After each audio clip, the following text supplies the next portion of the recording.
that the actual compilation of her saying those lines is unwatchable, whereas someone actually redoing the lines in a humorous way is perfectly watchable. Okay? How is that possible?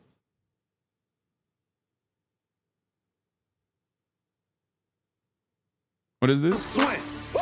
Pop the molly, I'm the molly, I'm swing. Pop the molly, I'm the molly, I'm swing. That's funny. Whatever happened to the Aussie boys coming to China? They got busy, I assume. Yeah, I've been telling Alexa to fucking pull up no matter what. Bro, I was on audio only. I thought this was her. Okay, well, that's crazy, but all right. Let's get back to the Epstein stuff, and then we're going to move on to other things as well. But yeah, this was the pre-watch Piker one was crazy mode. Visual calculus, elevated position, telescopic sight, high caliber, anyone could do it. Logic, he had a lot of enemies, and his enemies are all armed, most likely a Groiper. Savoir-faire, Israel did it. Inside job, for sure. Disco Elysium. Hasan visited that restaurant before and knew the waiter's dialogue tree already. Say whatever you like. The guy has incredible instincts.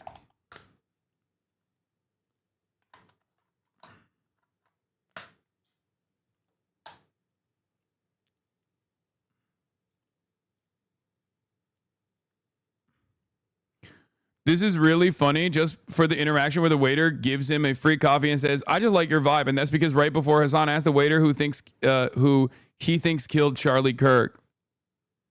Imagine being that guy reading this article and finding out you comped the drink for a guy who told one of the biggest publications in the country that the conspiracy theory you believe in is dumb as fuck.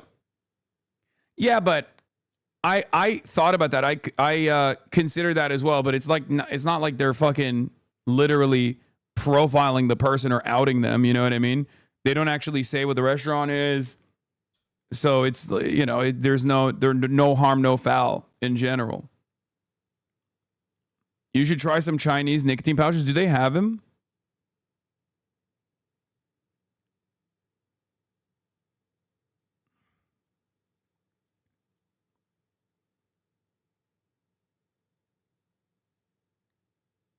Anyway.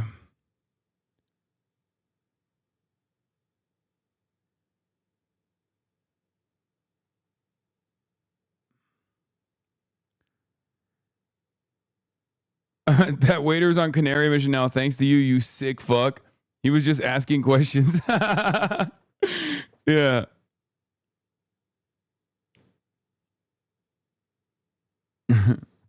Yeah, that's my bad. Well, I'm on Canary mission too, waiter. Welcome to the good side, I guess. Oliver is cooking some fire emotes. King, it's on its way. What is this? Oh, hell yeah.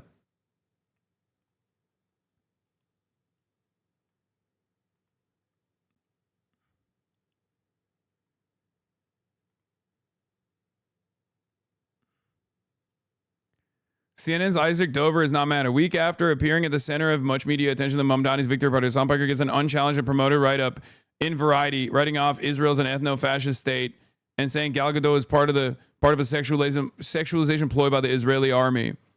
Yeah, no, you're right, Edward Isaac Dover. The Israeli army definitely doesn't have IDF babe accounts.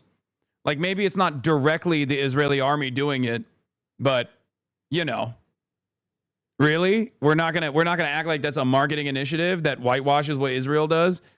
0 likes, no motion. It doesn't matter. It's Edward Isaac Dover. He is a CNN anchor, or not an anchor. Sorry, he's a CNN reporter who hates the Bernie bro wing and all those guys. It's like he's one of my ops in the media. He just posted it a minute ago.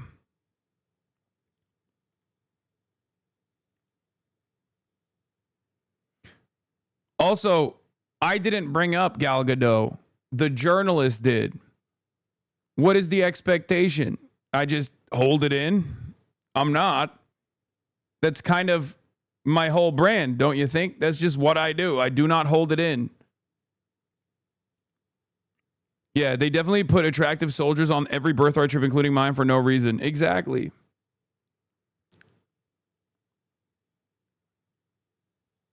Soon, and that is bad news politically for Donald John Trump.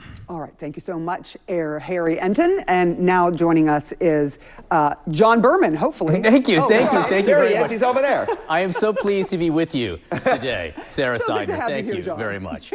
With us now also is senior politics reporter for Axios, Mark Caputo. Mark, I've been reading you for years, but overnight, your story on what's been happening in the White House really over the last 24 hours. Plus, not every story is a process story, but boy, the process here is fascinating because of how the White House is handling this. Why are they doing what they're doing? Oh, I wonder why. We can only speculate. And the speculation that circulates in Trump's orbit, whether it's some people around the White House, longtime advisors, confidants, is that Trump's name in some way, form, or fashion is in the Epstein files. And that really bothers him because he knows that if you have Trump and Epstein in a file, it's going to be a headline and it's going to dominate news coverage, social media discussion, be all over television. Just consider what's happened here. There wasn't a smoking gun in this tranche of emails that was released, yet it's just totally dominated everything. So imagine if there's an investigative file, a criminal investigative file or files, where Trump's name is mentioned in some form or fashion. Again, I don't know what that form or fashion is. It would be what we're seeing now, just on steroids. And what exactly have they been doing? There's the stuff that CNN has reported on. We know about a Situation Room meeting with Lauren Boebert. But what else is happening behind the scenes? Well, from what we understand, they've made a number of calls, including the president had played phone tag at one point with Nancy Mace, the South Carolina representative. And he doesn't want this, I'm sorry to use the phrase discharge petition, most people don't know what it is, but he doesn't want this measure backed by Republicans to go to the floor. But it increasingly looks like that's going to fail and there is going to be a full vote on it. Ultimately, Trump had decided in July that despite his campaign trail promise, despite the comments of his advisors, Why balance? Now J.D. Vance, or better said, now Vice President J.D. Vance, Pam Bondi, now the Attorney General, Kash Patel, now the FBI Director. On the campaign trail, they were saying, oh, the Epstein files are going to be released. July rolls around in 2025. Trump says, nope. And Do they expect him to send an email saying, I, Donald John Trump, committed several counts of child sexual assault?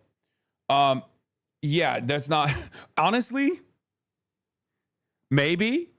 Like, if you were to ask me that question a while ago, I would have been like, haha, that's funny joke chatter. But it seems like these guys were very forthcoming in these emails. Like, they literally, like, every financial elite that emailed Jeffrey Epstein at a certain point was like, hey, really loved the party last night, wink, wink. Sometimes even more aggressive, like, hey, I love trafficking children with you, right? It's the funnest thing we can do. I love doing it. Like, yeah. Every Epstein email is like, yes, I love girls. Everyone knows it. Happy birthday. MAGA, those emails could be anything. The emails in question, Jeffrey Epstein to Peter Thiel. That was fun. See you in 3 weeks.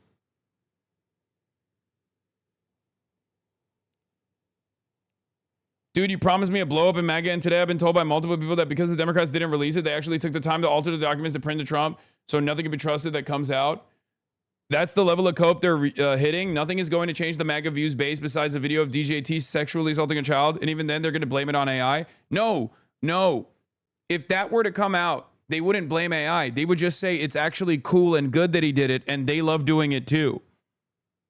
Like, there are going to be MAGA-based loyalists who will unironically ride no matter what, okay? They will dick ride no matter what is going on.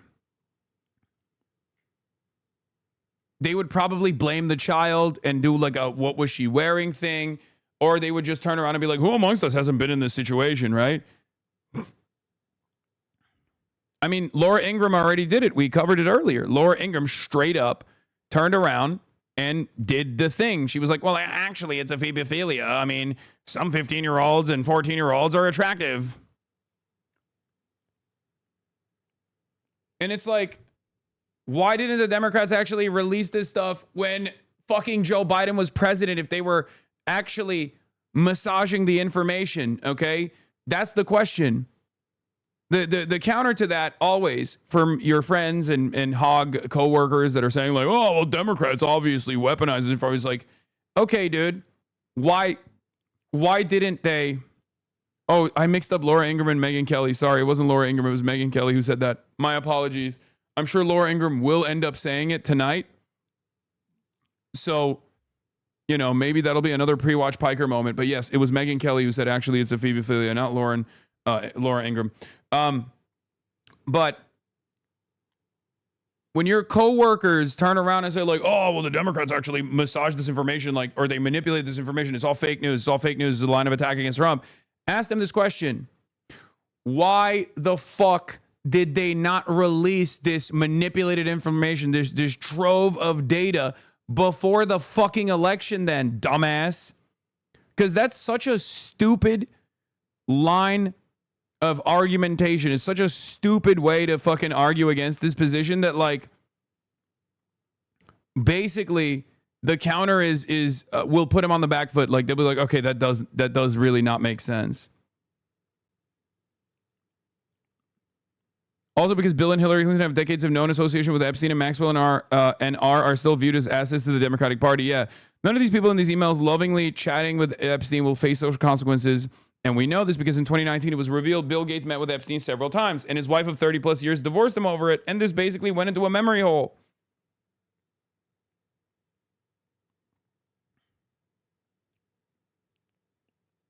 Will there ever be a smoking gun? Chatter. The smoking gun analogy only works if someone is able to be harmed by bullets. Okay? If the current state of discourse with our maximalist political polarization, with misinformation running amok, with people having a true crisis of critical thinking and media literacy, has rendered the political information landscape to be uninhabitable for normal brain people, then there is no smoking gun. It's the same principle behind Pete Hegseth, right?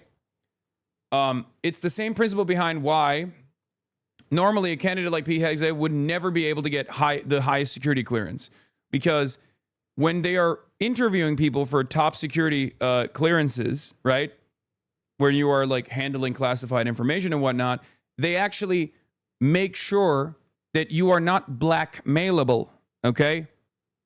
So they look at like whether you have, you know, an alcoholism issue or a gambling issue. Brett Kavanaugh had a gambling issue, and that didn't actually stop people from, that did not actually harm him in the long run. He still became a fucking Supreme Court justice.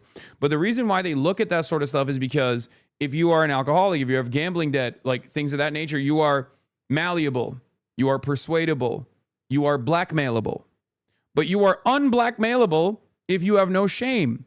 We are coming to realize that this entire structure is basically held together by a collective understanding of morality that is falling apart. And while it was often the Republicans that said there is such a thing as objective morality, and you guys are all post what is it? What's the fucking? Oh my god, my brain is fried. It was Jordan Peterson and many Republicans that said that it was the Dems that were postmodernist or neo-Marxist or you know, engaged in cultural relativism, and that there was such a thing as objective morality. It's very obvious that it's actually the Republicans that are doing the same postmodernist analysis here, and they find ways around it. Basically, they just, it doesn't matter anymore. There is no such thing as like social stigma associated with certain things that used to exist, including but not limited to pedophilia, it seems.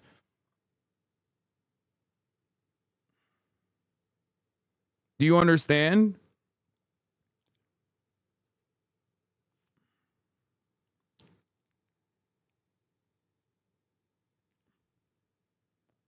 I think it's very damaging that we do not have consensus reality.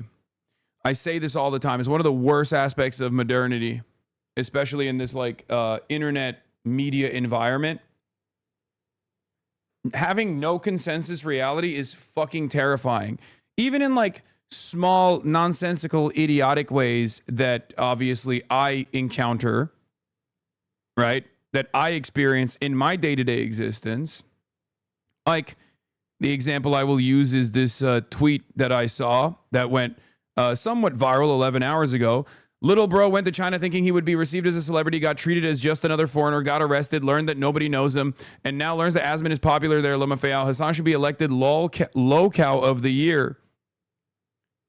It's just like it's a joke that I made on Will's stream that immediately got posted here, where I was like, no one should know who Asmongold is as a joke, right? Let alone motherfuckers in China. And every part about this, every part about this statement is just objectively incorrect. The preconceived notions around China are so insane that half this site genuinely believes you were arrested for some reason. Yeah, you literally got clapped by the CCP the moment you stepped an inch out of line. You shook it off like nothing ever happened and continued your propaganda tour. If you weren't a Western tourist streamer, you would likely be in jail by now. Like nothing, the truth does not matter. Observable reality does not matter. What matters is whatever the official narrative is. Okay? I said, I love how none of this has happened, but motherfuckers on this website just live in an alternative reality that fries them off of negatively framed clips they saw. We are never getting healthcare, man, is what I said. But I do think that it's not great that we don't have a shared consensus reality. Because how are you supposed to interact with one another? How are you supposed to interact with other humans, your neighbors, your fellow man, if they're just living in a fucking totally different plane of existence? Doesn't that terrify you? I mean, this is just bad. Not because like it is annoying for me. That doesn't really matter, right? In the long run. But I'm saying that this is just yet another clear-cut example of how people go, I'm biased towards, you know, what I believe is happening in China. And I saw this tweet that claimed falsely that this guy got arrested, right? So that corresponds to my biases, right? LARPer socialist Westerner gets arrested when faced with real communism is like a very good narrative for you to lean into if you already have these preconceived biases. That person is a kick streamer just trying to get clout off your name. It doesn't matter.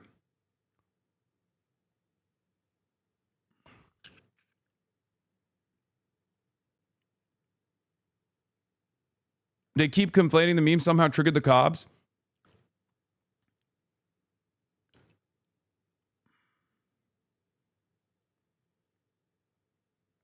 I think this has larger societal consequences, not related to like myself. I'm just using this as a example. Okay?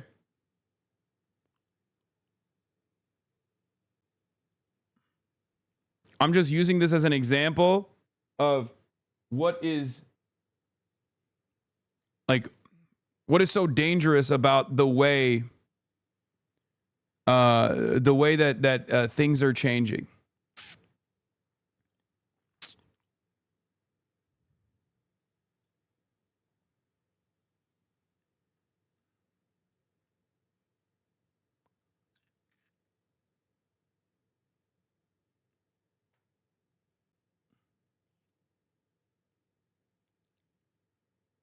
Yeah, okay. I don't think Hassan has ever stepped foot outside of major cities in China. The difference between poverty is staggering. Nobody's equal. Very unequal.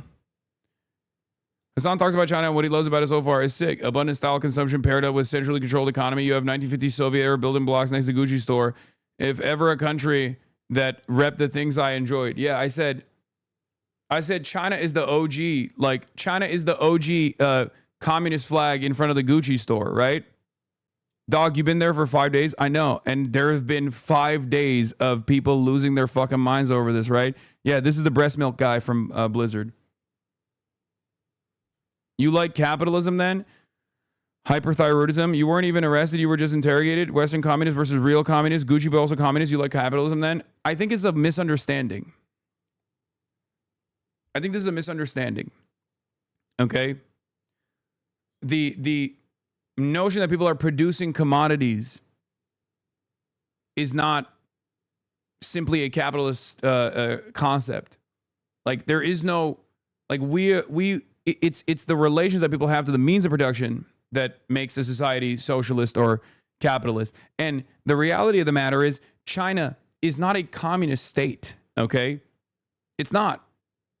They are moving in the direction of communism, as every single previous communist party has tried to design society through a transitional socialist state. And every single version of this has been different. There is no one size fits all. Right?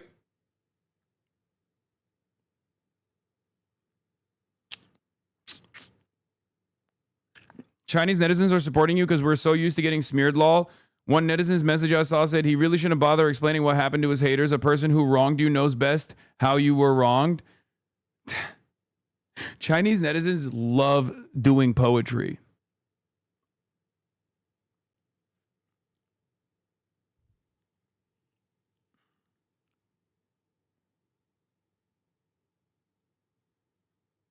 Michael Malice said he wants to stand on you whole.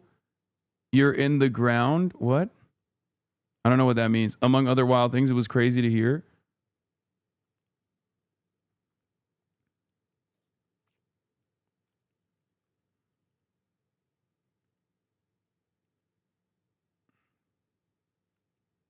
Are they moving towards communism or are they just doing their own thing?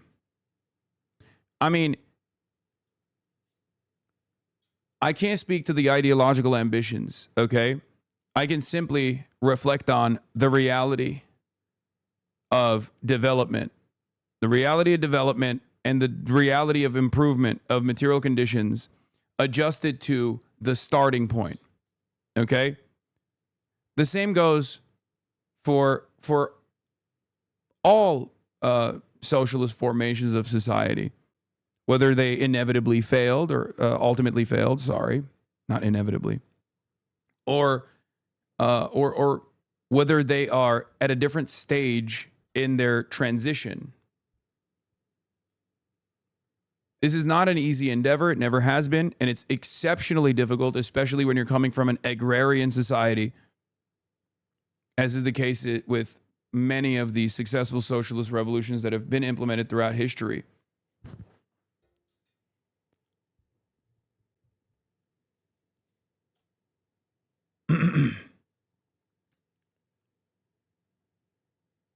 While you're in the ground, as in on stand on your grave on After Party Podcast today. I don't know who that is, but I mean, I wish him well. I don't know what to say.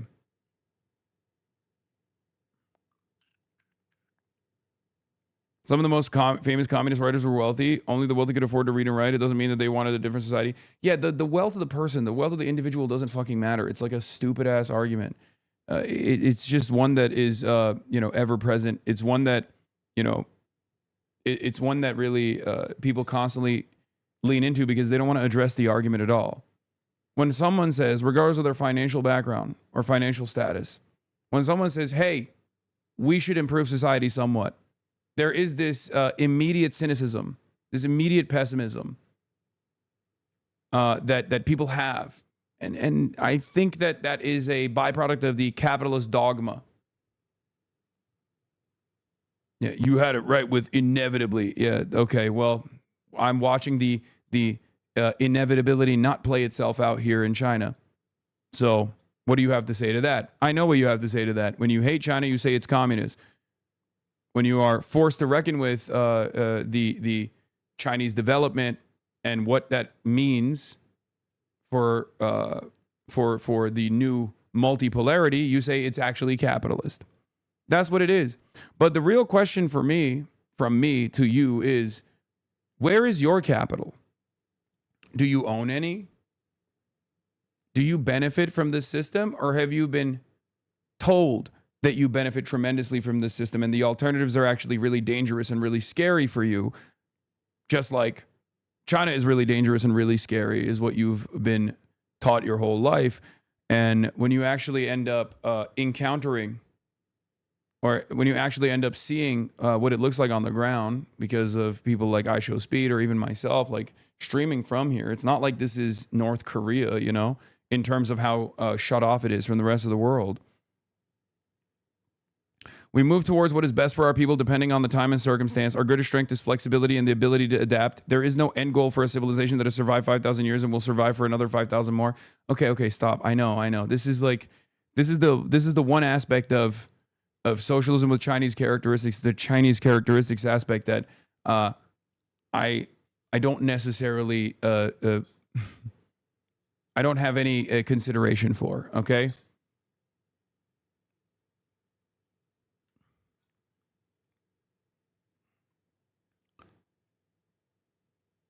It is also somewhat of a reactionary statement to make. It's definitely a counter-revolutionary statement to make, by my assessment. Yeah, not very materialist of you. We're not doing any dialectical materialism in that regard.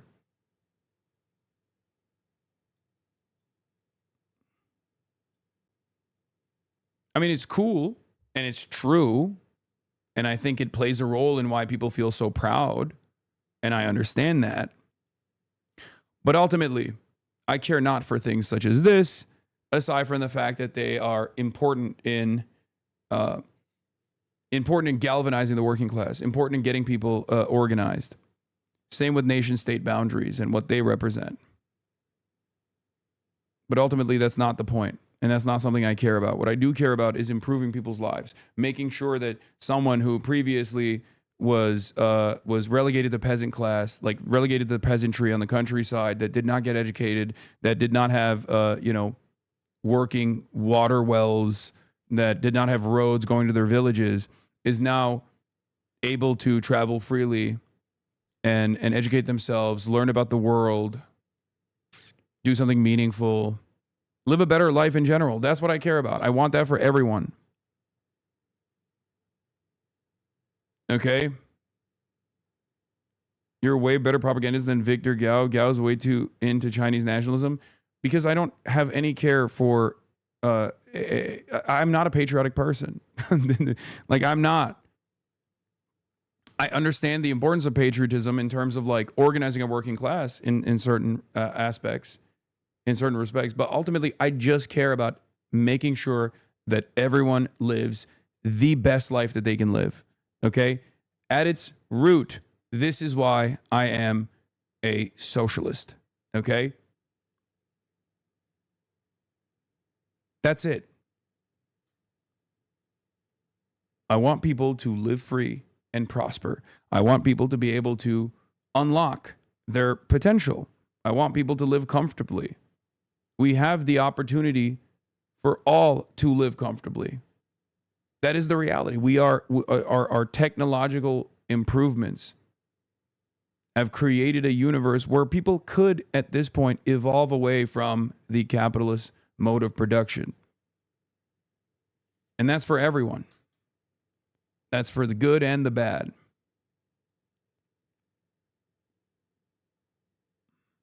Which is why it was funny because, like, Ben Shapiro's talking about Sam Piker from Tiananmen Square said he has no American patriotism in his heart. No, I was talking about patriotism in general. Like, I don't feel patriotic. I've never felt patriotic. It's not a thing. I don't have any patriotism for Turkey. I don't have any patriotism for the United States of America.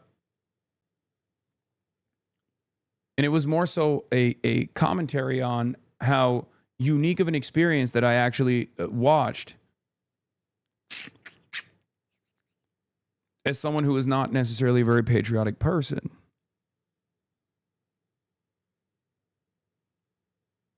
Ben has been talking about you a lot recently. Did he decline a debate with you? Yeah, I think it's we're setting up a different one. So it might still end up happening.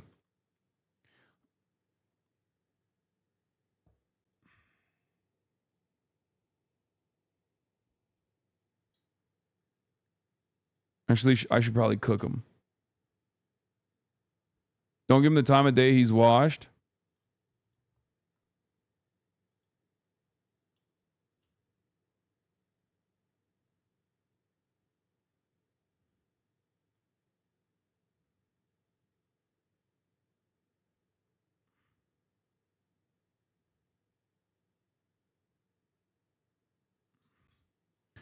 I'm going to say I'm not a patriotic person in general. You are patriotic for Israel, first and foremost.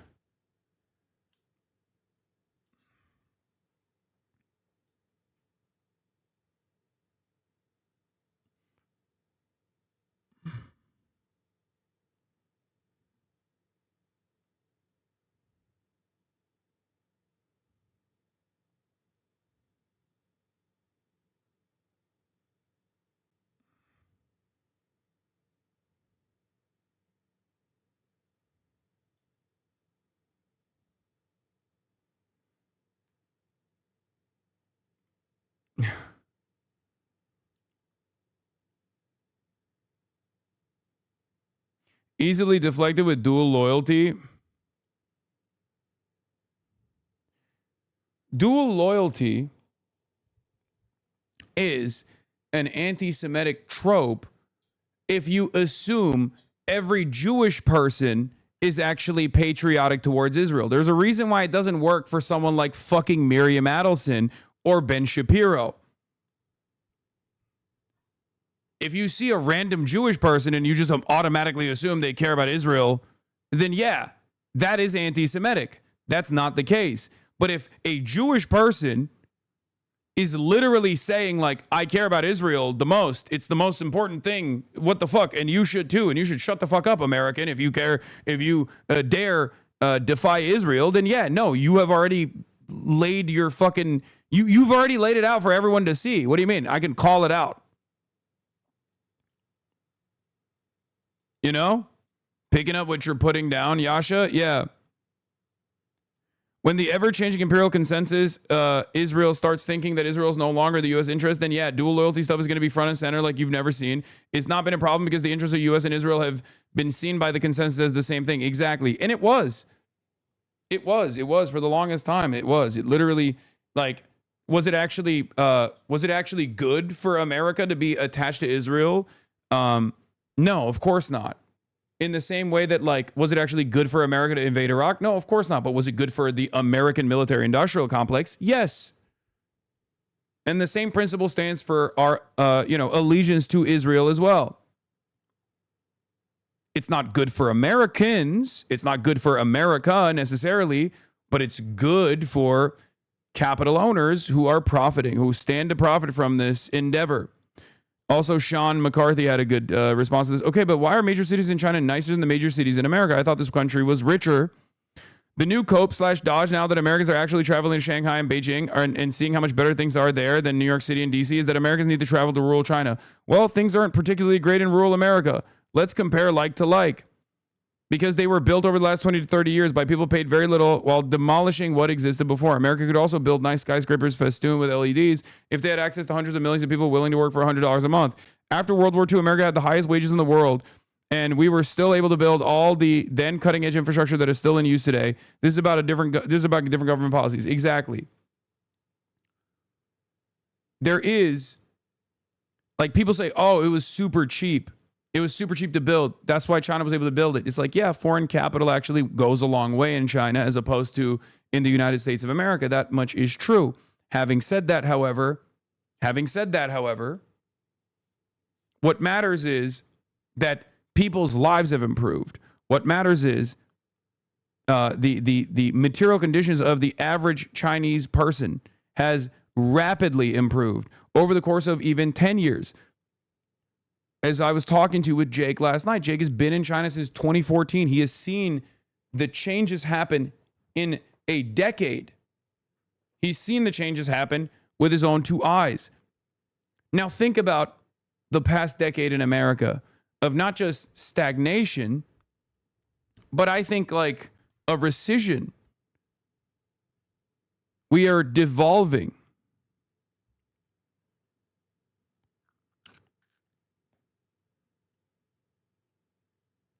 degradation, decline.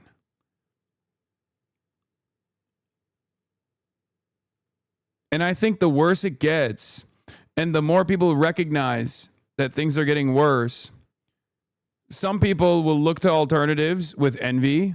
Some people will look to alternatives and say, why can't we do that, or some version of that, some Americanized version of that here? I'm that person. This is my argument always, right? And some will just close their eyes, plug their ears, and cry foul. They'll turn around and say, no, you don't understand. The situation is not as it seems. The coping and the seething. And there will be more and more coping and seething towards China. And the counter narratives against China will change. 20 years ago, the counter narratives were, oh, these guys are just building fucking houses just to make it seem like they have development happening. Okay? And maybe even at a certain point, I might have believed the fucking the fake housing concepts, you know, because I was a young boy. I wasn't really thinking too much about it. I was not asking the question, why would they do that? Why wouldn't they just put people in the houses? Like, which is such a simple fucking question to ask, right? Like, why would they just like build houses? But the houses were fake. They were made with tofu dregs, you know, stuff like that. Are you going out today? Yes. What the fuck do they think America does? America first used chattel slavery, then moved into wage slavery, and still does wage slavery, and it wasn't enough to terrorize the people that they abuse. I'm not even mentioning the shit Americans do outside of America. Yeah, I know. But that's neither here nor there. The point is, every country has, good things in its past, decent ambitions, things that they've done to improve mankind, and also a whole deal of pain to get there. Okay?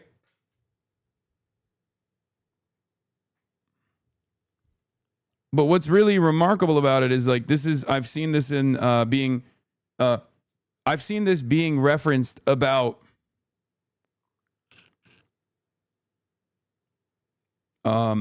North Korea. There's this one account that I see that like always will make this same joke over and over again, where they'll be like, they had a pretty decent analysis on it. I can't figure out if I'm going to try to see if I can find it, but there was this one account that just like posts this thing where it's like Kim Jong-un, okay, fuck North Korea. Brother, first of all, when you say fuck North Korea, it's like, what has North Korea done to you? Okay? Like, I'm not saying shit is fucking sweet over there, right? I'm not saying that at all. But I just don't think that like they're building housing not to put people in it, you know? Like, it just doesn't make sense. But people rarely ever want nuanced thinking when it comes to this stuff, especially when it comes to adversaries. They want all the bad and none of the improvements. They just don't want to recognize it. Is Western ego and ethnocentrism? They think 1.4 billion Chinese will build fake things just for the Western eyes to see, that we would fake numbers to impress Westerners. Everything we do is solely for the Western man to judge. Yes, it is egocentric. And it's ethnocentric as well. For sure.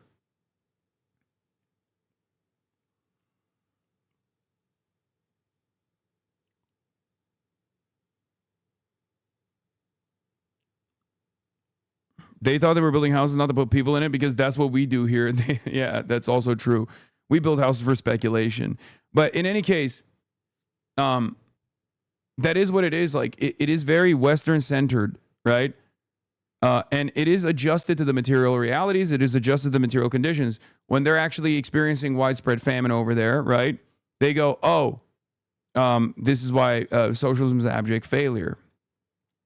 When they start building houses and start improving their material conditions, they go, oh, they're building the houses so that we feel bad about it.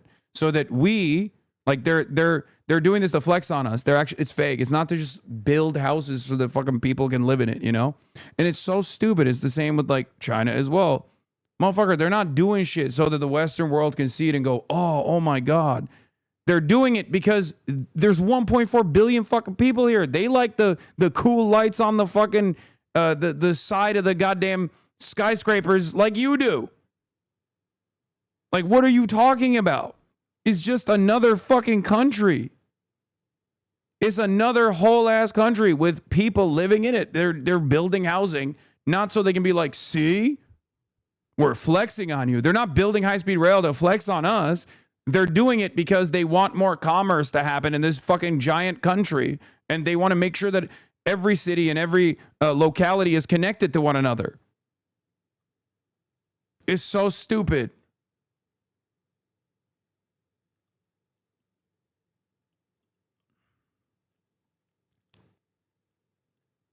Do the rural citizens of China get pissed about only city investment? No. It's the opposite. The more rural areas you go, the cities are where the libbed up Chinese live. Okay? The ones that actually send their sons and daughters to the Western world to go get a college education. The ones that actually are more critical of some of the more repressive attitudes or some of the more repressive aspects on the social liberalism side that, China doesn't have. It's the rural folks that fucking ride. We saw them. We saw them at the flag raising ceremony. Go talk to a young Chinese person from any of these fucking major cities, at least as I have. And this is anecdotes. Obviously, I can't speak for all people. China's a massive country. But most people around my age or younger have not been to the flag raising ceremony at Tiananmen Square. It's the people from rural places, the elderly population especially, that go there, that visit, that take a whole fucking 24-hour trip just to go there because they're like, holy shit, my life improved so dramatically. Thank fucking God for the party. That was at the heart of my analysis.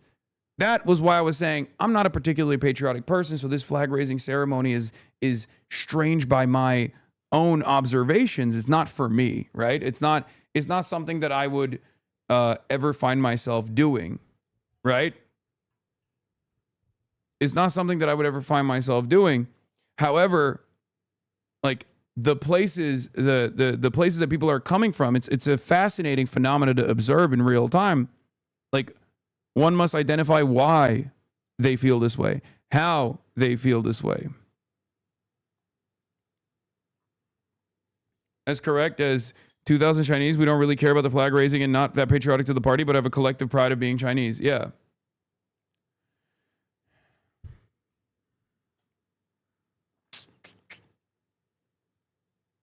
So it's usually the rural areas that have actually that have seen tremendous improvement. Because, like, if you adjust the current conditions in the rural areas of China to the major cities, yes, it looks like a major disparity, right?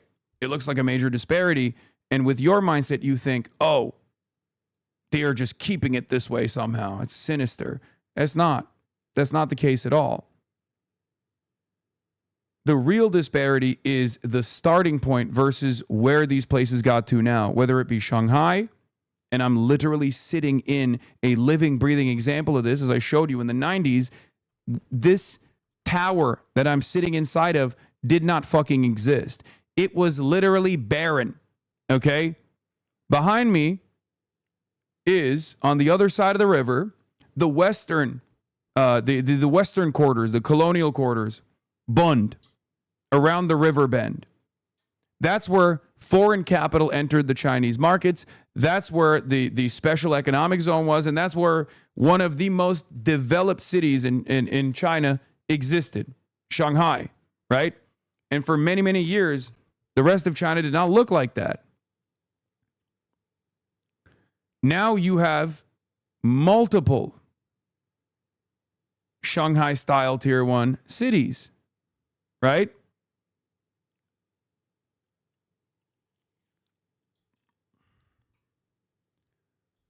That is a testament to the endless need to develop.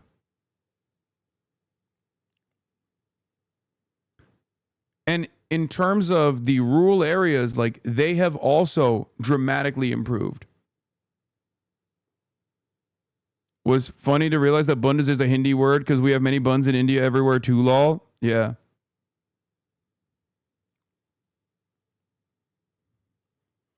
When I was little, our family house is made of dirt. There was no road. It was just dirt and people step on it. Then I went to high school, and every weekend I came back, I was like, wait, Why is there a little park over there? Then I went to college and I went back every 5 months and I said, wait, that building wasn't there. Then I work in Shanghai and I came back one time a year. Now we have robot at hometown restaurant.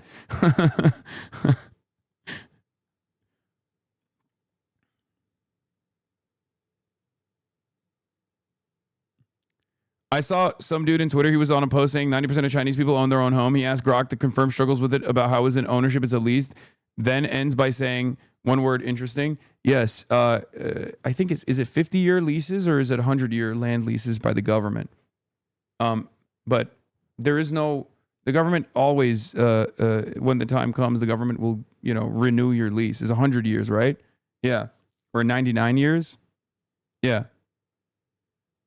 Like technically all land is still owned by the government, which is understandable. It's a socialist country. Meanwhile, we're at the precipice of 50-year mortgages, which is basically just renting to your fucking bank. Okay? And they don't have any property taxes in China. We pay property taxes.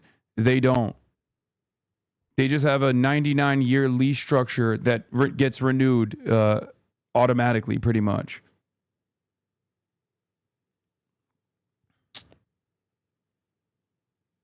So not only are we renting out the property that we think we own to the bank, but we're also still obviously giving money to the fucking federal government or the state government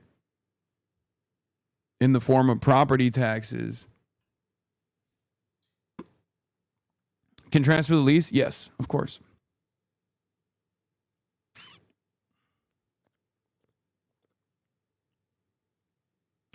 Is a 70-year lease. You pay 160 yuan renewal fee at the end, at least in the province I grew up in. No one really even knows that because practically no leases have expired yet.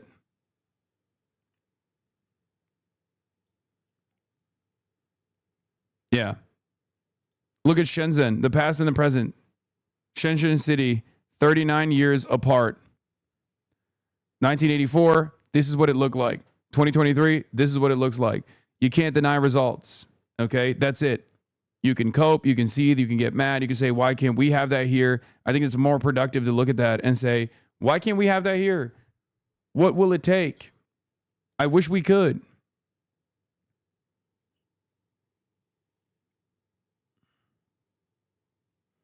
Minor thing about the special economic zones started in the Pearl River Delta in the southern China around Guangzhou, Shenzhen, and Xiamen.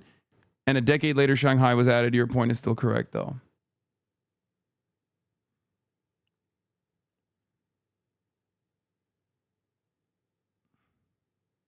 Is there any way in the U.S. looks like that? Yeah, everywhere in the U.S. looks like that. It's just in fucking reverse. Look at industrial towns and what it looks like now versus what it looks like what it looked like in the fucking 70s. And you will see the exact reversal of that image. Maybe not to that degree.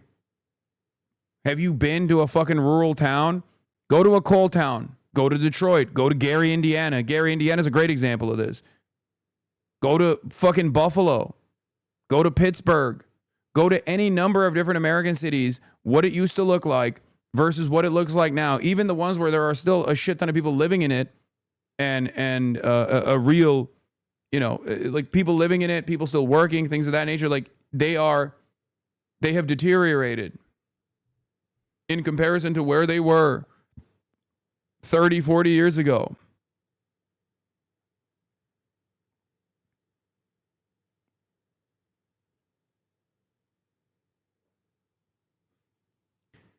Anyway, it doesn't mean that they're like.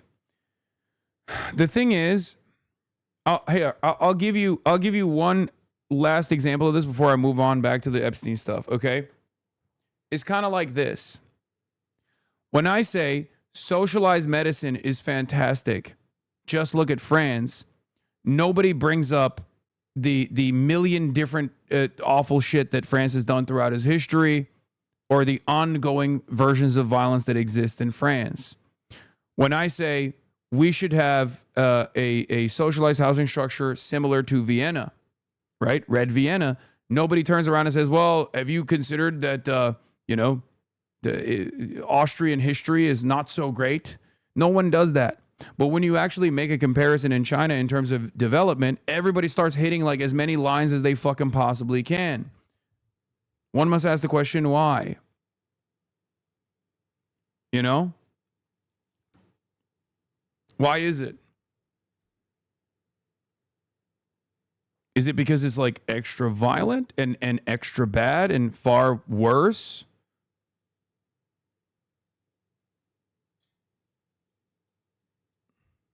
Part of the reason why China can have Shenzhen and Shanghai is the fact that it's still developing. Most of these cities were built on foreign direct investment and industrialization. The U.S. did have that for years, but it let it go as it moved up the value chain. China needs to be careful to avoid the same things. I mean, yeah, this is true, but it seems like they're still heavily invested in being a producer nation.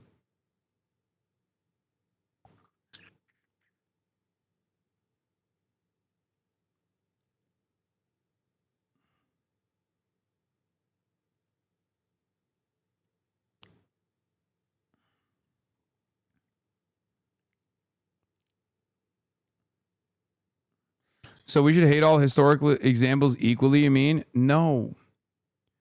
No. That's not what I'm saying. What I'm saying is there are moments where the historical examples are relevant. Okay? Yes, if we're talking about colonial extraction, then yeah, it is fucking relevant to bring that up, to bring that history up. Okay? But if I'm talking about high-speed rail and you slam some other random shit in there, like, oh, cultural revolution, whatever the fuck, like, I'm just like, what do you mean? Like, what? This is not... It's like if I were to tell you, what's a beautiful part of America? The rich tapestry of American existence is that it is a phenomenally diverse country, okay?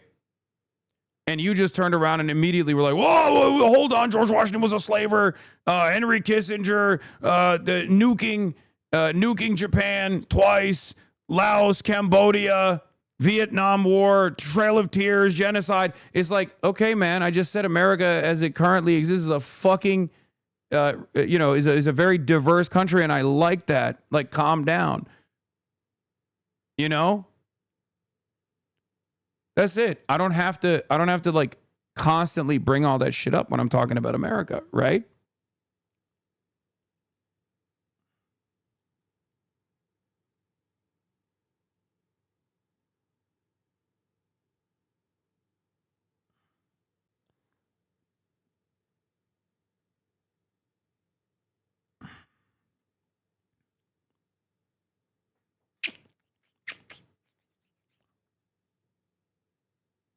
Anyway, are you going to Macau? No. All right. By the way, later today, in a couple hours, almost in an hour and 30, we are going to be heading to a very famous Shanghai tailor, and I'm going to be getting like the traditional Chinese tailored jacket and suit. You know, the same type of suit that many goats, including but not limited to Mao Zedong and Xi Jinping, have worn and continue to wear. Yeah.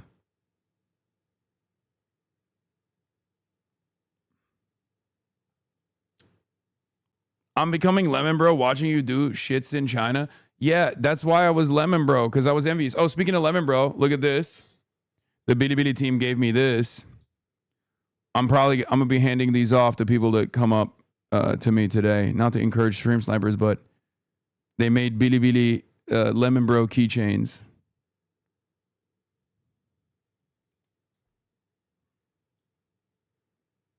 Yeah. All right, let's continue with Jeffrey Epstein now. And once that decision was made, it just sort of created this snowball effect, and Trump is living with it, or I guess maybe a better phrase is karma. This is political karma, the law of action and reaction. You promise you're going to do something, then you reverse yourself, and then it already becomes this massive political issue that just becomes very difficult to escape. And what's the mood inside the White House over this, and how do, and you've done reporting on this, how do insiders feel about what would happen if they approached the president on different ways of managing this? Oh, the people I've spoken to who talk to the president say, look, we don't talk about this with him because he's just going to get angry and lose his temper.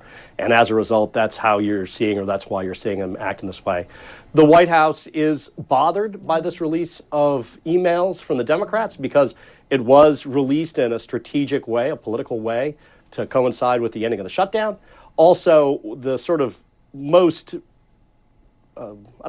eyebrow-raising email, the one from Epstein to Ghislaine Maxwell, that the Democrats released, they purposely redacted the name of the victim. And from what we understand, that victim, Virginia Giuffre, was a person who was not a victim of Donald Trump. In addition to that, had testified, had written, had spoken, had publicly said that Donald Trump didn't sexually assault her. She didn't know of Donald Trump sexually assaulting anyone, and that she had good relations with Donald Trump, friendly and legal, warm relations with him. And the fact that the Democrats had redacted that really bothers the White House, because the Democrats essentially sort of got one over on them, and they spent an entire day on defense. And this is a White House that likes to drive the narrative, not have the narrative driven against them. But obviously they were in a situation where they were just on that defensive crouch and on a back foot. You know, it is interesting with the discharge petition, which does seem like it will go, and I use the words too, but this vote on the House floor, where the full House will vote on calling for the full release from the Justice Department of the so-called Epstein files. But that doesn't mean they'll be released, because then the Senate has to vote on it and the president would have to sign it into law there. So the president can stop this. The question is, why is he fighting so hard? Is it clear to you why he's fighting so hard, therefore, and why he's used so much capital and had Speaker Mike Johnson use so much capital to keep this vote from happening? Well, this is how Donald Trump is. If he doesn't want something, he fights tooth and nail to make it not happen. And if he wants something, he does that as well to make it happen. Here he doesn't want it to happen, and he's just going to fight tooth and nail. And he doesn't matter how many sort of rakes he's going to step on in the process in doing it. He fights. Sometimes the way he fights hurts him. You saw, for instance, and I referenced in the piece in Axios today, in 2017, in the Russia investigation, if Donald Trump had sort of let FBI Director James Comey go and just, do some typical law enforcement work, it probably would have just blown over. But instead, Donald Trump fired James Comey, and that triggered the Russia investigation. Then there was COVID, and the way he handled COVID, he got a lot of criticism for it, and so he called that a hoax. And people didn't understand, well, what's he actually calling a hoax? The other day on Sunday, Donald Trump was asked about the affordability crisis on Fox News in a friendly interview. And he called the affordability crisis a con job. So Donald Trump sort of reacts very negatively to criticisms and issues that reflect badly on him, or that his critics say reflect badly on him. And he doesn't always react in a way that helps him. Sometimes he doubles down, or he gets so heavy-handed that it winds up making the story bigger and making the story more negative for him. And I think that's what you're seeing here. Had he gone along with his campaign trail promise, I think it's really fucked up that no one is considering how Trump feels after losing his best friend. Okay? Do you know how difficult it is to lose your best friend? One that you had a shared interest, that one that you had the same hobbies with, that you would have unique shared experiences with. Who is he supposed to do that stuff with? J.D. Vance? And no, I'm not talking about Charlie Kirk. I'm talking about Jeffrey Epstein. There's people talking about Charlie Kirk in the chat. No, I'm talking about Jeffrey Epstein. Enigmas never age, Jeffrey.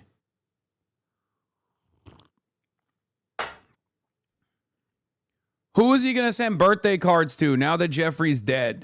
We have a... Okay. Who?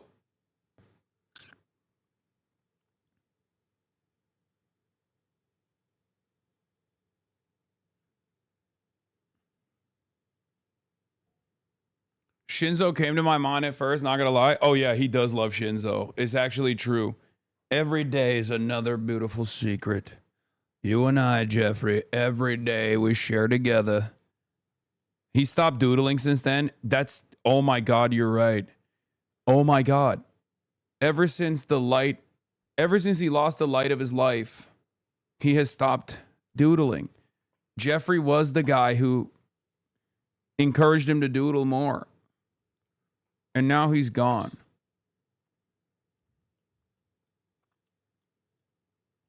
You think Trump and Epstein hooked up? Maybe. Jeffrey Epstein, power broker. Jeffrey Epstein, Dershowitz tells me Obama called him to ask him what's going on with Israel. We should discuss. Shut the fuck up. Dude, no, stop. Barack Obama, god damn it, dude. God damn it. This man literally fucking hung out with Rashid Khalidi, okay? And Edward Said. And Ali as well. Ali Abu Nima. I didn't even know that the third guy, the famous photo is literally Obama sitting at the table with Edward Said and Rashid Khalidi. Unbeknownst to even someone like myself, the third guy at that table was Ali Abu Nima. For those who don't know, yes, Electronic Intifada's very own Ali Abu Nima was at the table with Barack Obama. That guy asking advice from Alan Dershowitz on this shit is so ridiculous because he knows better. He knows better. Also, look at these cutie pies. They have become besties, which is really funny because like Farley around Will is an entirely different demon versus Farley outside of Will's sphere of scent and influence. He is very different. First, he like loses his mind, loses his shit, and then finally he gets depressed. And then I think he's actually reached a new stage now where he's like, okay, this is recognition. I have to live with this massive demon here.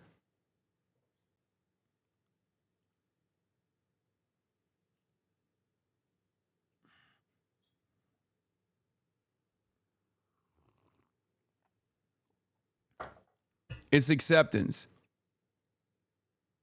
He's decided she's my only friend now in this world. I like how you see Kaya's drool on the side of the car. Yeah, she's a drooly girl. Don't call Kaya a demon. Kaya is a demon. Kaya used to be a much bigger demon, though. She's like much chiller now. Farley thinks Will died to self-suck. True.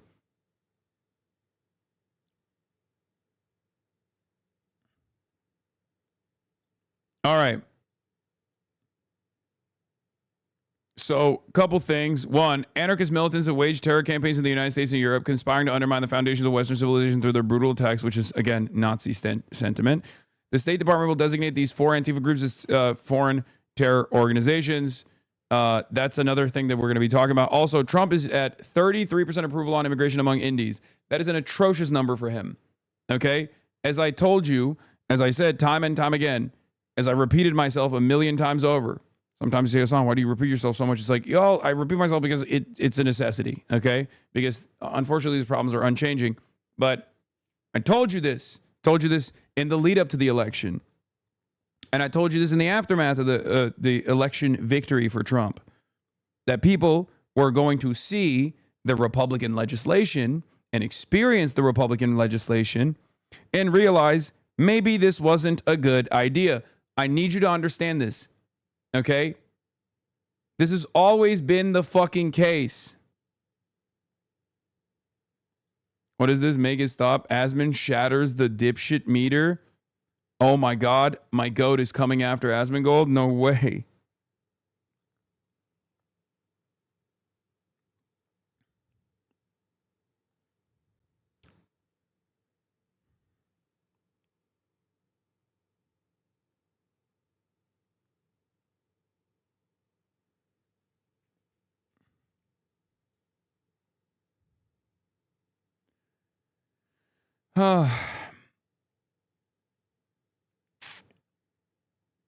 Anyway, let's get back to this. Sorry. What I was saying is, I was just looking at something here. What I was saying is, Republicans think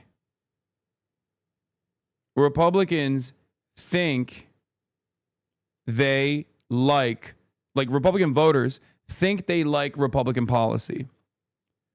But once they actually experience Republican policy, they fucking hate it. Okay? Okay, Republicans think, they don't. You're right. My apologies. They don't think. But they assume that because they're heavily propagandized into believing this kind of nonsense, they assume that they will be better off if a Republican is in charge. They are told a lie that these policies, once implemented, will yield tremendous bounty for them. What they don't realize until after the fact is that those policies are actually very damaging for them. We saw this with the abortion situation, right? What is this? Oh my God, I can never leave my dog for 2 weeks. Low-key, I reacted quickly and unfollowed him after the weird AI meme of Kirk's wife, but I refollowed because he's a good dude overall. He's a good dude, yes. Kyle he's the GOAT. He's Mr. Dark Woke. That's why we do the Fell For It Again award, right? Ironically enough, there's an even sadder reason why Democrats don't have a Fell For It Again award. Do you want to know what that is?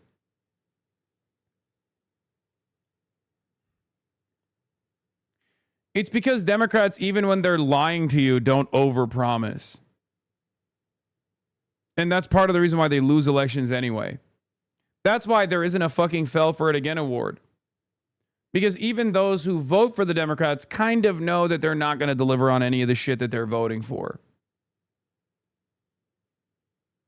And it's largely because the Democrats have that attitude that it's like, yeah, we're going to offer you nothing other than the fact that we're not going to directly send you to concentration camps. Democrats promise nothing and still somehow underdeliver. Republicans promise the world and do sometimes deliver. And when that delivery happens, everybody goes, oh my God, this delivery was a shit sandwich. I did not realize until after the fact. And I know we sit around and we say, dude, you're so fucking stupid. Wait, this is, yeah. Got an Amazon package with nothing in it, Lamau. I didn't order anything. Yeah, this is the Democratic Party. This is what voting for the Democrats is like.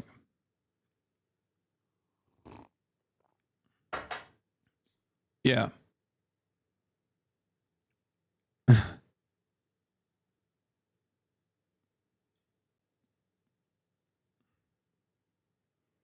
I've been thinking a lot about how and why the commentary botched the post-2024 discourse autopsy so hard, and I think it has something with the impulse to depict Trump's victory as larger than life. It wasn't. It was narrow situational win that we could have avoided.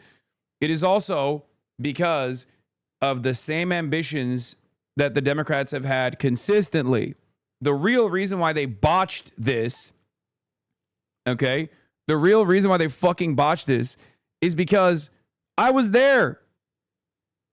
I was there. I fucking told them, and they wouldn't listen. I was a part of the autopsy conversations as well. Whenever they fucking ask, like, oh, the Joe Rogan to the left, the Joe Rogan to the left, the Joe Rogan to the left, like every part of that conversation, I would say it's not about the medium, it's about the message. It's not about finding, a million Joe Rogans to the left that are going to be Democrats.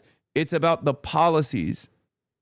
This is the problem at the heart of the Democratic Party, that they do not center the issues of the working class in their politics. Okay? And they did not listen. And the reason why they did not listen is because they just didn't want to change. So the autopsy in that situation wasn't actually because the autopsy was a failure in that situation. It wasn't a failure because it was because they were just like too stupid to understand the problem. For some, it was, right? But for many in the establishment wing of the party, the reason why they failed to recognize the actual the failure to recognize the actual problems was actually deliberate. They did not want to change their trajectory. They still want to be a neoliberal centrist party. Win or lose, they want to maintain neoliberalism.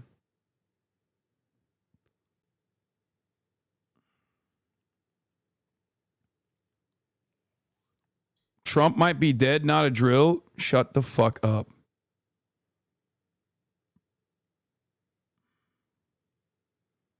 That's...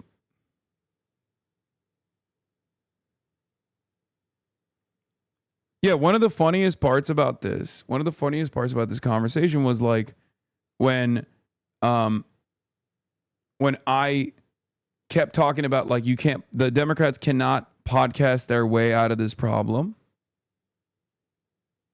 Okay. Ken Martin, who after this interview took place on CNN actually did end up becoming the DNC chair. But Ken Martin listened to me on a CNN hit, right? CNN was interviewing all the candidates for DNC chair. Ken Martin, who ended up becoming the DNC chair, was the person who they showed that clip to, okay? And I still remember CNN played that clip of me saying, the Democrats don't understand. It's not just about the medium. It's not just about finding a Joe Rogan to the left. You cannot podcast your way out of this problem. You actually have to retailer your policies around the material harm that the working class is experiencing. Ken Martin heard that and said, I agree with Hasan on everything he said. And that's why we need a Joe Rogan of the left. It was such a perfect distillation of all of the fucking anger and resentment I have to those with institutional power in the Democratic Party. I was just like, are you fucking serious?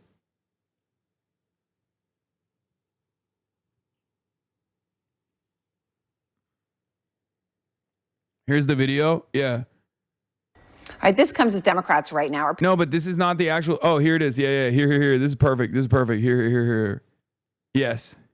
Look. 5, you're still operating on the old boundaries. You're like, no, Israel's the most moral democracy in the Middle East, maybe in the world, right? Like, and I think that the major generational divide that is, I think, in a very damaging way, feeding into the mistrust overall that people have with mainstream news in general, is coming from that. Johnny O'Sullivan, CNN, Los Angeles. Yeah, it was just so thoughtful and important to hear that. Ken Martin is out. So that's not the last note, though, because I say, look, here, right here. Look, this is the main point I was making here. It's 100% a policy thing. Because I'll say, right? Look. Well, I think that they need to change their policies.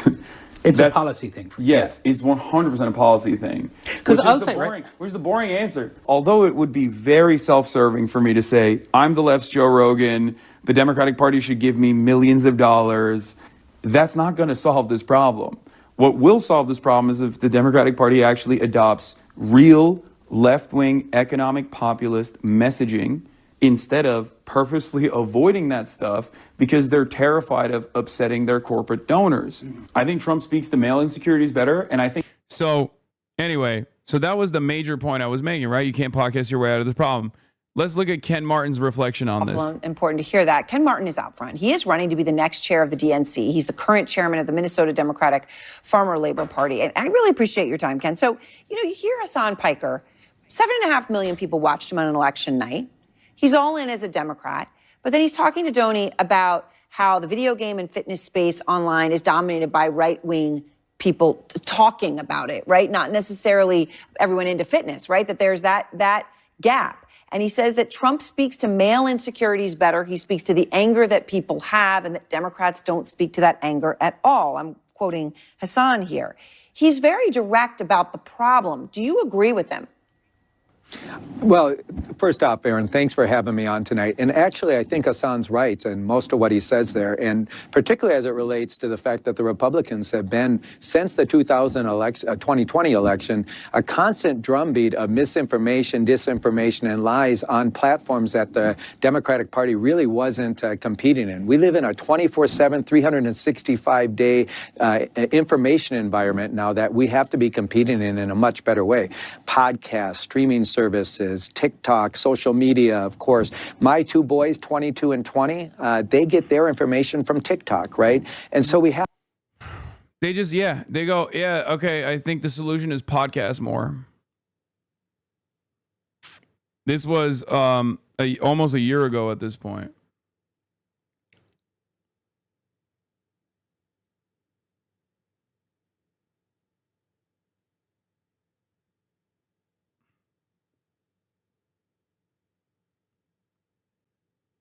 She specifically asked him about that, though. I know.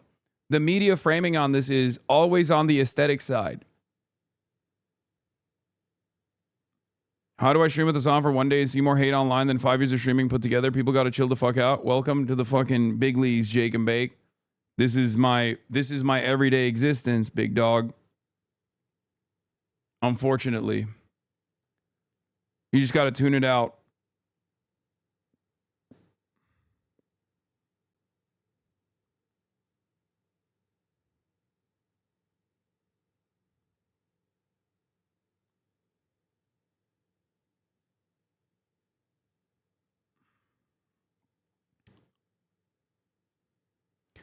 This problem, or this bad read, this inability to make the appropriate assessment by the Democrats, I think,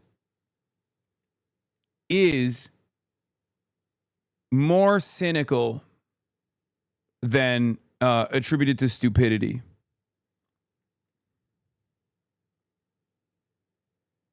Okay? It's more cynical. I think it's because a lot of the analysts and a lot of the consultant class want to make sure that they just still abide by the old method, the corporate, the corporate cynicism that we experience, that we see in the Democratic Party's messaging, the smug elitism that we encounter from their messaging actually comes from a place of wanting to win or lose by their own methods. Win or lose, they want to maintain their grip of power. Okay? They want to still control the levers of the party. They want to still maintain a private-public partnership agenda, a neoliberal agenda. They do not want to actually move in the direction of socialism. They are zealots. They are ideological zealots. And that is the reason why when they look to Zoran Mamdani's victory, his unprecedented, unexpected success, both in the primary and in the general, they say, oh, it's because of social media. Oh, it's because he's charismatic. Oh, because he smiles a lot. It was a joyful candidacy.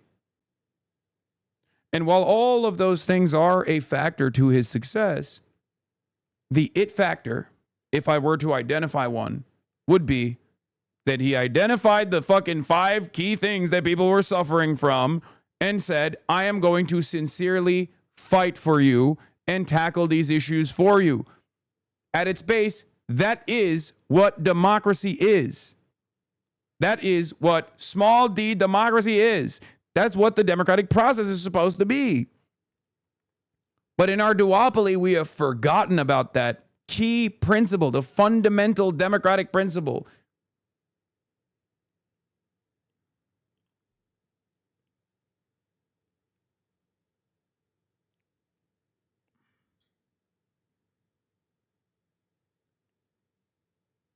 Are you paid by the Republicans to denounce the Dems? Can we watch Son of the Century? Yeah. I'm paid by the Republican Party to denounce the Democrats so that I can make the Democrats a more effective party against the Republicans because I want to fucking defeat the Republicans, unlike the Democrats who want to become the Republicans. No. I hate Republican politicians. I hate conservatism. I hate reactionary politics. I abhor these things. I think they're very violent in its most maximalist. When it reaches its logical conclusion, it is incredibly violent. I think it's not a good worldview. It's not productive. It's not positive. It's not good.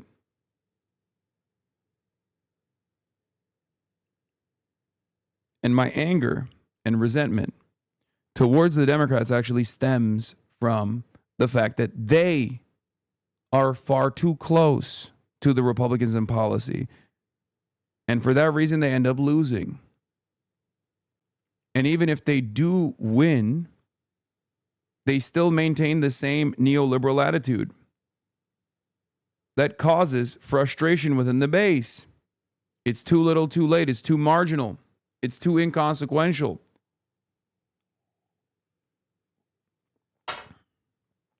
That's it.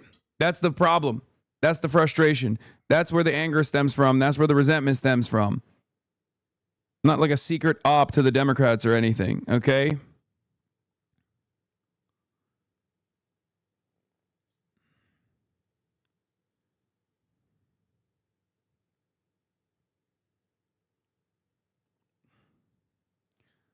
I think that is just pure copium from Democrats who want to feel as though their worldview, who are frustrated and don't want their worldview to be questioned. Okay? Get to the IRL, little bro, in half an hour.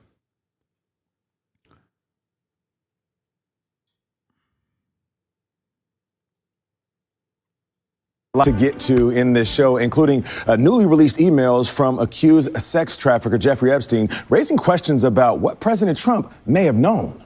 We'll have more on that in just a moment. But first, have you heard? I know you have. The government shutdown is officially over. After 43 days, the president signed a bill last night to reopen the government. Now, most Democrats, though, oppose this legislation because it does not address the rising health care costs. Nicole Killian is on Capitol Hill. Nicole, I know there's a lot of relief, but there's also a lot of frustration. But here's a big question. How soon could things get back to normal? Hey, good morning to you, Gail. Thousands of federal workers are expected to be back on the job as soon as today and should get paid soon. Most SNAP recipients should see their benefits restored quickly, and Smithsonian museums here in the nation's capital will reopen in the coming days. With the stroke of his pen, President Trump ended the longest government shutdown in U.S. history. I hope we can all agree that the government should never be shut down again. The bill is passed. The law took effect immediately after the House narrowly approved the funding package, with 6 Democrats crossing party lines to join Republicans. What do you think of the Democrats who supported the package tonight? They did the right thing. The measure extends government funding through January 30th, pays back federal workers while reinstating those who were fired, and guarantees SNAP or food assistance benefits for a full year. I will be casting my vote as a no. In fact, it will be a hell no. And vote yes. If not, you're the ones that are taking money from needy families. Democrats largely oppose the legislation, arguing it failed to extend Affordable Care Act tax credits for 20 million Americans facing rising health insurance premiums. This fight is not over. We're just getting started. Minority Leader Hakeem Jeffries filed a petition to force a vote to guarantee the subsidies for the next 3 years. Are you still willing to negotiate on this issue with Republicans? We've always been willing to negotiate in a bipartisan way, but Republicans have been unwilling to sit down and even have a conversation with Democrats. Michael Gallantly heads a union for federal workers in Utah and questions whether the shutdown was worth it. It's kind of demoralizing, frankly, frustrating. I and my people are just trying to work for the American people. President Trump said he's open to working with Democrats on health care, although he's made clear that he believes the Affordable Care Act, or Obamacare, should be overhauled. He also called for an end to the filibuster, a long-standing tradition in the Senate to... What is this? Hasan Biker has 4.5 million followers on Twitch and YouTube. Is attempting to normalize the Chinese Communist Party. He's holding it up as something for America to emulate, disgusting and un-American, also entirely unsurprising. Cyrus Janison, speaker, YouTuber discussing China and geopolitics around the world, says, there is nothing wrong with the segment or anything said in this video. Michael is an aggressive China hawk who will always paint anything related to China in a negative light, when the simple reality is that China does provide many lessons for Westerners and specifically Americans to learn. Saying that is not anti-American. That's a shallow argument from Michael, who wants you to believe that China is our enemy and that the U.S. should not be doing business with China. What is the reality? Even POTUS recently met with Xi Jinping and struck a trade deal for one simple reason. The U.S. economy would collapse without China, and the Chinese economy also needs the U.S. market. The U.S. has had diplomatic and trade relations with China for over 60 years, and the American lifestyle that we know of and love would not be possible without China. There's nothing wrong with traveling to China, experiencing it, trying to learn what lessons we can bring back to America. Notice what Piker said here. I want high-speed rail in America. The simple reality is that China is a lot more similar to life in America than most people believe. China is a normal country like everywhere else in the world. People are working hard, families spend time together, and if you go to China with an open mind, you'll find Chinese people are very welcoming to foreigners, especially Americans, and are very proud of how fast and rapid their country has developed in recent years. This is 100% true. Like 100%, this is my experience as well, for the record. Michael has had the typical American exceptionalism mindset that is toxic and not conductive to being a world citizen. The U.S. is a great country, but we need to stop lying to ourselves that the American way of life is superior. There are dozens of countries around the world that can make the argument of being better in many aspects of quality of life. I'm proud to be a U.S. citizen, but also realize there's a lot to learn from others, China included, and I'm glad the international tourism to China has skyrocketed in the past 2 years as more and more people go to China and discover it themselves. Viewpoints like Michael's are outdated and quickly declining in popularity. It's just like, ironically enough, what they call what I'm doing propaganda, and they use the term propaganda in a negative fashion, obviously, right? But like what they declare to be propaganda is actually what they declare to be propaganda is unironically them trying to do propaganda.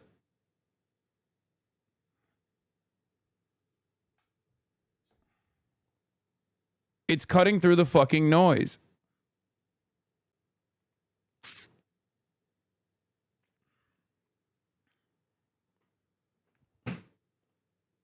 But that's precisely the reason why they just have to like clip chimp and fearmonger and constantly be like, don't look over there, don't look over there, don't look over there, don't look over there, don't look over there. They compare you going to China to others going to Israel and how you are a hypocrite. Yeah, okay.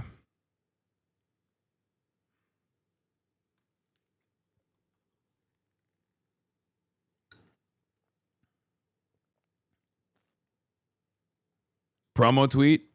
Oh, it came out. Mega U.S. influencer Hasan Piker explains why he's in China. Hasan, also known as HasanAbi, is a prominent Twitch streamer offering political commentary and media analysis. A content creator, influencer, political commentator who speaks to young Americans like mainstream media could only dream of. His unique take on current affairs has helped him amass a combined 4.5 million on Twitch, followers on Twitch and YouTube. I also wanted to show my audience and the Western world in general that there are a lot of rumors about China. There's a lot of misunderstandings and also just outright lies, and that it's just another normal country, just like every other country is. This is Hasan Piker, an American online streamer, influencer, and a political commentator who wields significant influence over the young demographic in the US. He's known for his daily streams featuring political commentary and media analysis, and has amassed a combined 4.5 million followers on Twitch and YouTube. In his streams, he often discusses China's development with his viewers. Now, he has finally taken his first trip to China. I know Beijing's your first stop in your whole travel plan. I think it's the same clip. We watched this already.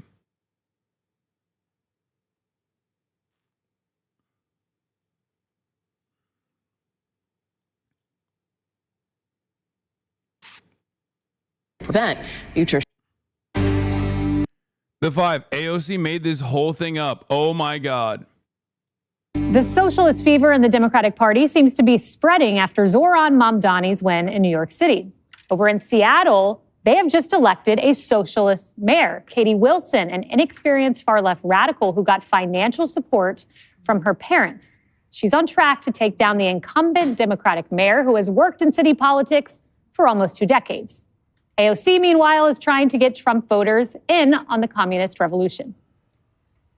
I fully welcome Trump voters into our coalition. And I know that sounds crazy to some people, but just hear me out. I cannot tell you, it just happened to me like 2 weeks ago. I can't tell you how many times someone has pulled me aside and said either I was once a big Trump voter and a Trump supporter, and I watched Fox News every day, but then I started to kind of expand my world and where I got information, and now I've learned and now I've changed and I'm with you and I learn from you. But will Trump voters really feel at home in the current Democratic Party? Former MSNBC host Chris Matthews notes how they turned into a party of snobs. Democrats were an urban and a rural party. They're still that. Are they a rural party? The people that didn't get a college are voting for Trump. Why? Because of snobbery and attitude.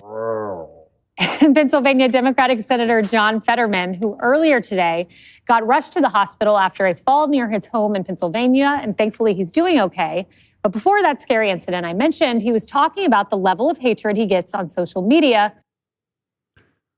I love that the socialist division, the socialist flank of the Democratic Party has actually finally made Republicans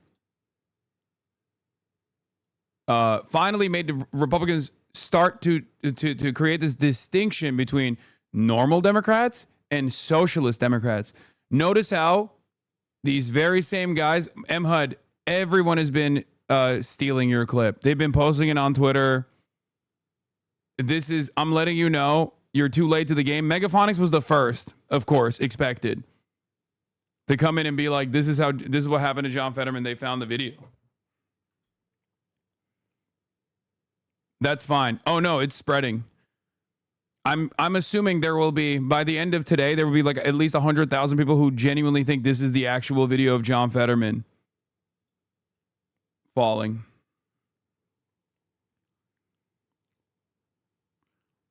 Also, what I was saying is the actual left populist flank of the Democratic Party, the socialist flank of the Democratic Party, has caused the Republicans who say Nancy Pelosi's a communist to literally go back and be like, actually, never mind.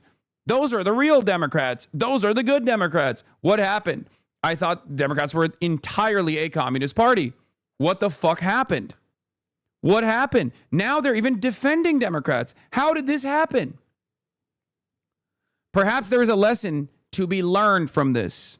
Perhaps the lesson for establishment Democrats and centrist Democrats is not to actually fight back against their left flank, but to lean into it, because that ends up creating a threat for the Republicans, so much so that they start backpedaling. They get on the defensive.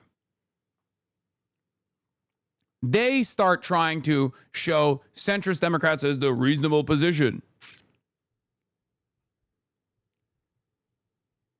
It's so funny seeing Fox News talk about how we want a strong Democratic Party for the first time ever. Okay?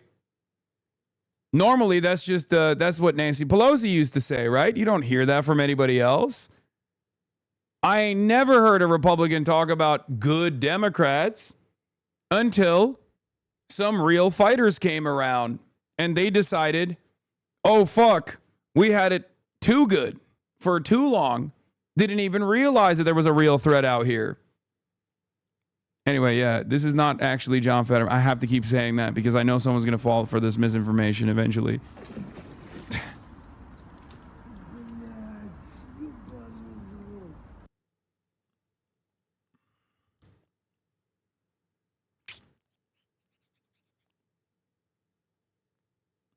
I think that they're realizing that Trump had motion and momentum because he leaned into the base. He leaned into the demands of the base and he highlighted them. And he won. I mean, he saw a lot of success for that reason. And there was a lot of internal resistance at first, and then they became the Trump party.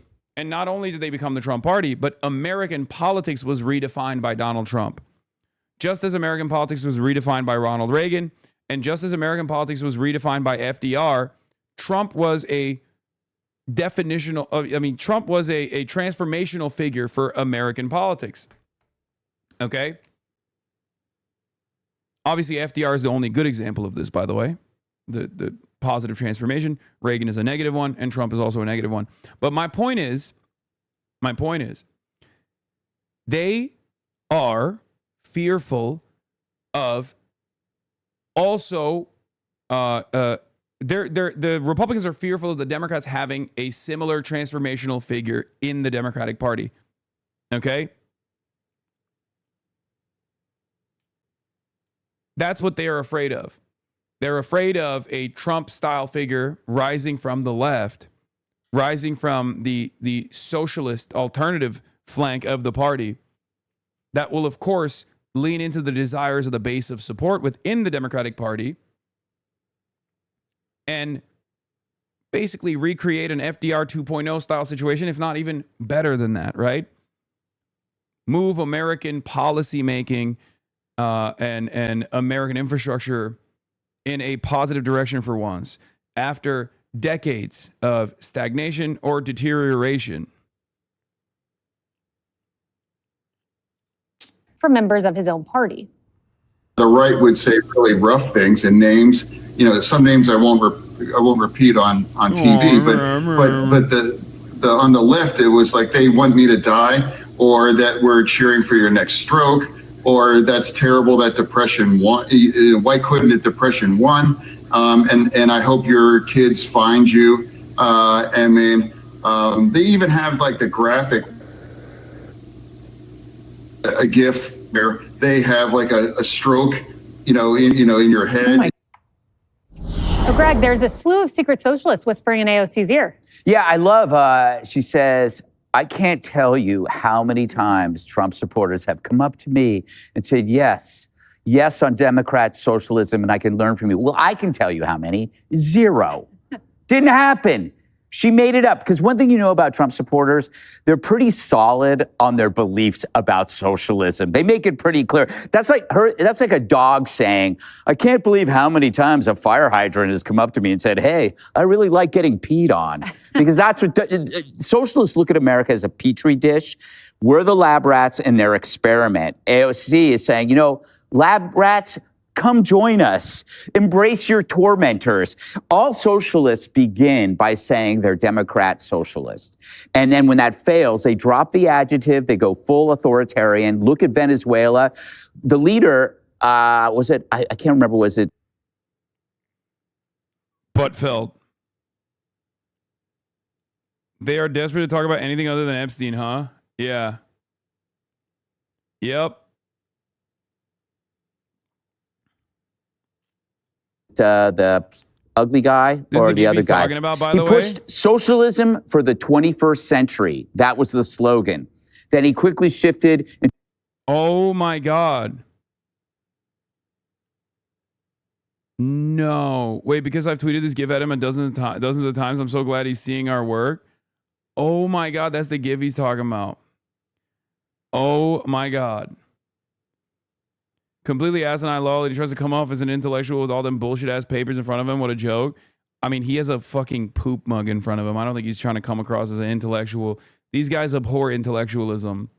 They genuinely think it's like a negative thing.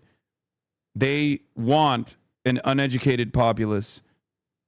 They want the base to be stupid, angry, resistant to change in the positive direction, lacking hope. They love their stupids. They, in many instances, they're actually much more intelligent than they let on, I would say. Maybe not Greg Buttfeld, but... Authoritarianism he took control of the military, took control of the courts, took control of the elections, concentrated power. That's what happens. There's no such thing as Democrat socialism. It's just socialism. There's a class system here. It's the people who make decisions and the rest of us. Trump's role in that bifurcation, he's the agent on behalf of the rest of us. He's our a-hole lawyer that protects us from the elites. AOC pretends that it's the same role that they provide, that you could just simply switch lawyers. Come over to our side. She is actually arguing on the power structure that made our lives hell. Think about everything that she's done. She was for defunding the police, higher taxes, more regulation. She chased Amazon out of New York. She's pro-sanctuary and trans, cashless bail. None of these things, any Trump supporter would ever go for. So she's making this whole thing up. As for Fetterman, he touched on the hierarchy of smears. And I said it before, you can call me Hitler, means that I can call you fat. because in the hierarchy of smears, you left a whole lot of turf under Hitler. We will insult you till the cows come home. Shout out to The View. But we don't wish you're dead. We don't wish you're dead. But it's great because the personal smears hurt more because I can look in the mirror and go, I know I'm not Hitler. But when they look in the mirror, they go, yeah, they're right, I'm fat. You're not fat, Greg. No, I was talking about Haley, you pilgrim. Whoops. I do look like a pilgrim today. Sorry about that. Should have saved it for Thanksgiving. Dana, there's this mixed message where we're told there's no socialist takeover, and yet in Seattle you have a socialist winning. In New York City, you have the whispering socialist, AOC. Yeah, so I've been pretty interested in all of this for a while because when Zohran Mamdani was on the upswing, I looked around and I said, guys, it's coming to a city near you. And we looked, yes, in Minnesota, he tried but failed. But in Seattle, I was interested in this race because the other guy that was running is a diverse guy who grew up with nothing, worked very hard, worked his way up. And she, again, borrowed money from her parents to do all of this. She and her husband choose to live in a 600 square foot studio apartment with a toddler. And she says, you too can live like me. Right. And now, but the other Democratic choice, and it's not that the guy who worked really hard and worked his way up was a Republican. He's not. He's a Democrat. And he's sitting there looking around going, wait, what? Wasn't I like the poster child for what we were going to be? The DSA has been quietly and systematically working to build their troops. And bad policy will beat no policy every time. They're super smart about it. They know how to organize. They have... Yeah, you know what's even better than bad policy that beats no policy? Good policy. Bad policy beats no policy is the Republican method. Republicans do bad policy, and it beats the Democratic Party's no policy. But what's even better than bad policy is good policy. And that's precisely what the socialist flank is trying to develop, is trying to build.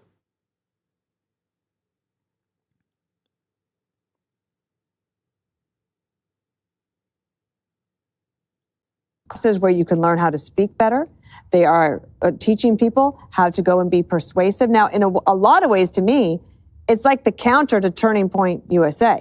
And thankfully, Turning Point USA is growing so much. And their mission is assured because of Erica Kirk's stewardship there. And they're going to need them because Peter Thiel, who's an amazing entrepreneur and somebody, a technologist, he also says that it's understandable why younger people today are pulled in this direction because they feel that capitalism is not working for them. So if they're only getting that message and not hearing from anybody else, then that is going to win every single time. And that young white woman, the awful, she is going to end up probably beating the guy who worked his way up through the Democratic Party. And he's now the establishment, and they don't want the establishment. Even if he checks all of the boxes, if he is not socialist, they don't want him. I think that's a fascinating way. I'd not thought about that. The DSA as the other side of the coin to Turning Point. I think that's spot on. It's terrifying, Jesse. I'm not terrified. The DSA literally does not have the same institutional, the same institutional legitimacy within the Democratic Party as the Turning Point USA does within the Republican Party. It's not even an appropriate comparison, and they already recognize that it's not an appropriate comparison when they say it's actually they're building their ranks from the side. You wouldn't say that about Turning Point USA because TPUSA is completely aligned, if not directly a weapon. Directly a part of the Republican Party infrastructure. Also, my queen, Jessica Tarlov, is not on this panel I'm seeing. Just don't scare me. If you have a mayor who's out of control and she's a socialist and she runs one of these big cities, the president has to do his job and the governor has to do his job. You're basically babysitting a bunch of children. If they're not going to keep the streets safe, if they're not going to build new housing, you just got to Bigfoot them and come in. Now, the AOC thing. It's funny that she said that because the other day some black lesbian came up to me and she said, I've had it. I'm ultra MAGA. It happens to me all the time. You'd be surprised. Sure. I actually know people that went the other way, they were pretty famous. I think his name was... Ugh. He is so fucking gross and unbearable. Jesus Christ.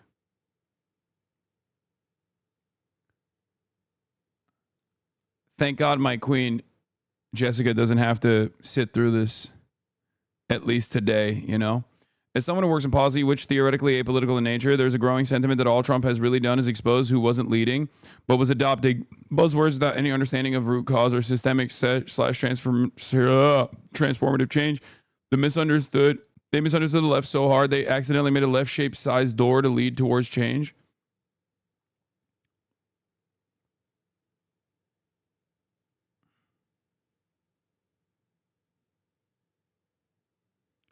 Why is the right doing identity politics now?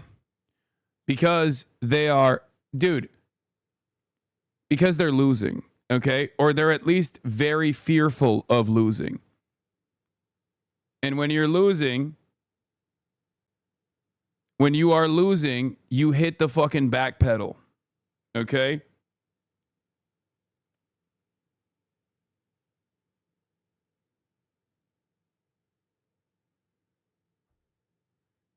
You start behaving like Democrats do. Also, Republicans have always done identity politics, let's be real, as the chatters are correctly pointing out. When is a moment when have they not done IDPOL? They just do white IDPOL usually. And they do a shittier version of like the token IDPOL. But that's still very much IDPOL in the direction of white men in particular. Here's also Jesse Waters on his own show. Apparently, having it tough. Jesse Waters so awfully bricked my internet, dude. He bricked my Google Chrome. God damn it. God damn it, Jesse. Why'd you do this to me?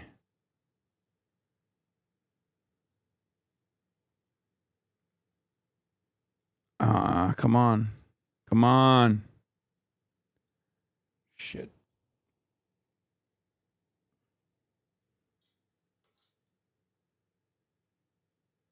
Wait, it worked. Never mind. Turned on the task manager and started working again. Okay.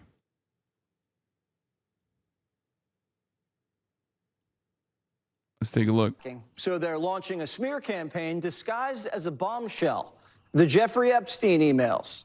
Congress is dumping thousands of documents, and Democrats are using them to frame Trump. But we've been combing through them and can't find anything nailing Trump. Even Axios says the emails contained no real smoking gun. The files do show Epstein's deep ties to liberals, like anti-Trump author Michael Wolff. So they're launching a smear campaign disguised as a bombshell. The Jeffrey Epstein. Okay. Once again, it's a testament to how bad the Democrats are, I guess, that they just didn't deploy this tactic during the election, which is a question that I do have for the Democrats in general. I think Tulsi, I think Musk, I think Rogan, and everybody forgets my good friend Jeff Van Drew. These are people who did leave the Democrat Party and came to be ultra MAGA, and that's fine. You swing back, and people do swing. And that's why, Greg, don't look at me like that. But that's why this administration has to go blank to the wall before the midterms, or else they're going to get whacked on costs. The snob factor. What's changed is 20 years ago, you'd probably do your best to hide your snobbery. Today, you broadcast it. You just casually drop in conversation that, Dartmouth keeps hitting me up for donations. Like, when will they stop? Or like my Guatemalan housekeeper, she left for like 2 weeks. I don't know what I'm going to do. And what this does, it's so alienating and it's so off-putting that you feel like you're living in another country. And at a certain point, a lot of the middle and working class, they do feel like they're living in another country. And that's why you have people that like, what's a pronoun? I remember on this show last year, It's so funny. They're like, please, can we get back to culture war? Please, please, please, please. I'm begging.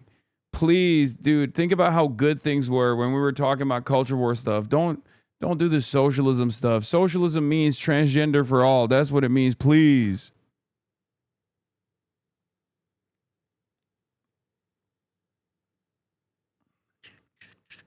Awesome. I didn't know what a trans was. I still don't understand what that means. And I don't care how many times Harold tries to explain it. I've never tried to explain it. Greg is right. You hear us talk about Biden. He's sleepy, he's slow, he's corrupt, he's incompetent. But we don't want him dead. But the way they talk about Trump, this guy's a Nazi, needs to die in prison. What they said about Charlie, what they said about Fetterman. And I wrote a book about this. I don't know if you guys remember. It's called Get It Together, still available where books are sold. It's about your deep-seated insecurities. He's gotten me to read the Bible. I'm reading about sin. And this is all based in envy. Now, it's the one sin that doesn't feel good. Wow. And that's what they all have. They're envious. What about the one of murdering someone? Harold, that's a good legacy to leave, getting Jesse to read the Bible. Two most important commandments are love the. Zoran didn't immediately, when he was on stream with Hasan, a man who has literally said that the United States.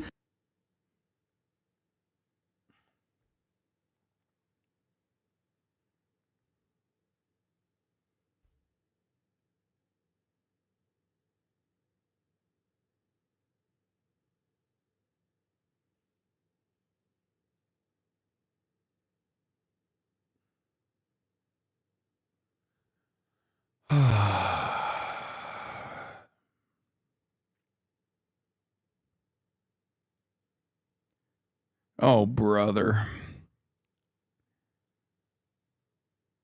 I don't like that I have a permanent state of existence in the minds of some of the dumbest motherfuckers in America, okay? I don't like it. It doesn't bother me when it is actually coming from right-wing reactionaries, but it does bother me when dumb fuck liberals who would otherwise be aligned with my worldview also lean into these things. Like people who would otherwise be on my side, or people who would be like apolitical, or fancy themselves to be apolitical, but are just like kind individuals in general. They get like manipulated by this like endless sequence.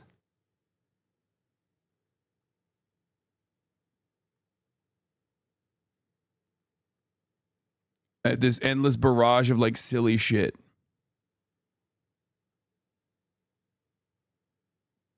Talk about trans. Look at this dude's tits.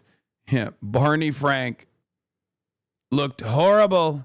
Nipples protruding. Very disrespectful. Immediately when he was on stream with Hasan. No, this guy's not a liberal. I'm annoyed that like there used to be a line of defense amongst liberals whenever it was actually right-wingers that were launching these sorts of attacks. But lately, as this fissure has, or as this like delineation, this line of demarcation that has been put on the left flank of the party within the Democratic Party, I have seen more and more centrist liberals who otherwise would be open-minded to the things that we say here, right, on this stream, also lean into these like right-wing smears. Stop looking at his boobs. I can't.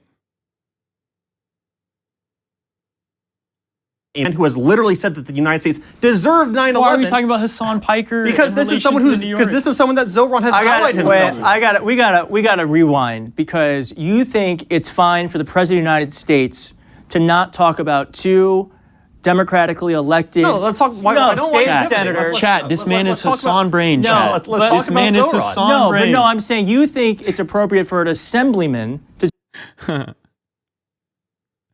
True.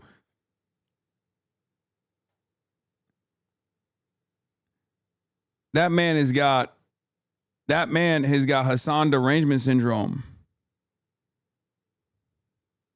Talk about October 7th in Israel, But the you next don't mayor of New think- York City? No, but you don't think it's appropriate for the. It doesn't make sense. You have unrealistic expectations of an assemblyman from New York to have to condemn a war that's happening not in America when the president of the United States. Yeah. People who are running to be the mayor of New York City should condemn terrorist attacks. At the first New York mayoral primary debate, when there was a sea of Democrats, they went one by one asking, where would you visit if you became the next New York mayor? Where would you make a specific trip where you're representing New Yorkers? All of them said Israel, except for Zoran Mamdani. And a lot of very strong Zionists said that's indicative that he is anti-Semitic. But I saw a lot of conservative populists, Charlie Kirk included, who said, hey, he's actually trying to speak to New Yorkers. He's saying that he cares about specifically the people that he will be governing, instead of just capitulating to the demands of the Democratic establishment who wanted him to say something like Israel, or who a majority of them were saying Israel. Dude, that was such a powerful moment. Like, I think that was a real turning point.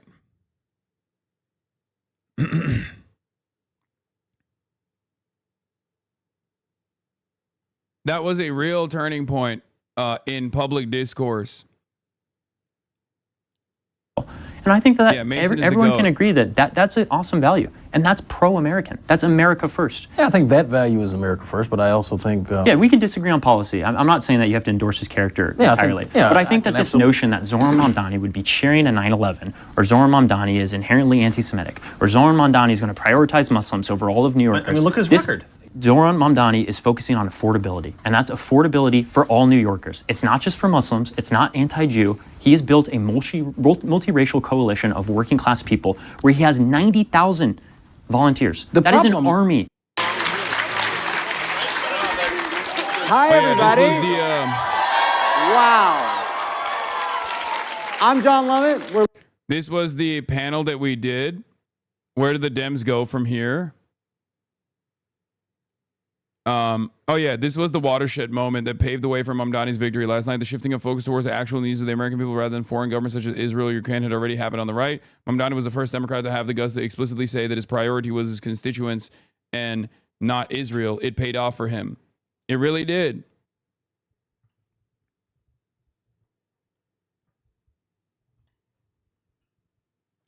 It really did. That's the reason why you even had...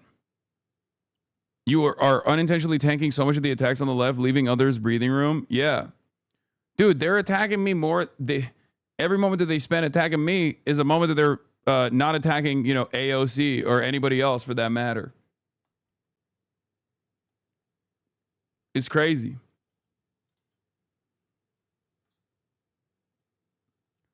Problem is, I do need in my line of defense, I obviously need my community, which I have. And it's awesome.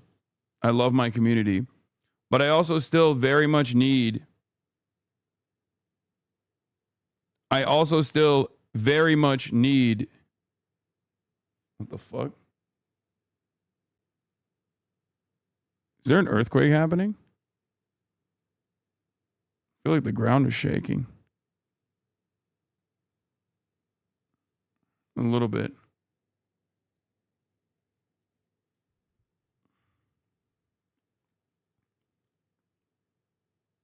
No.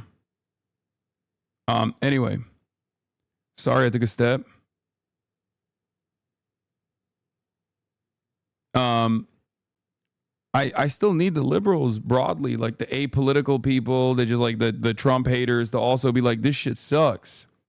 Calm down.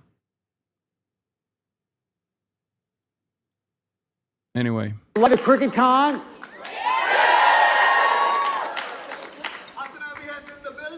All right, he's got people. Everybody here has got people everywhere, We're in the Reagan building, baby. I've co-opted your ass. Can't lose control just yet. In his 1992 convention speech, Bill Clinton, who is perfect, said of Republicans who were at the time angry about Murphy Brown being a single mom on television, if other politicians make you feel like you are not part of their family, come on and be part of ours. Republicans were the hall monitors we were welcoming.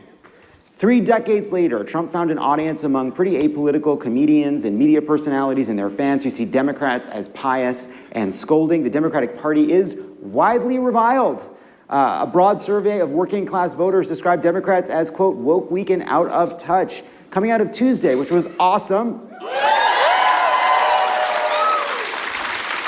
Semaphores Dave... Woke Sharia. What? Yeah. Woke Sharia, baby. We're all living in Momdanistan now.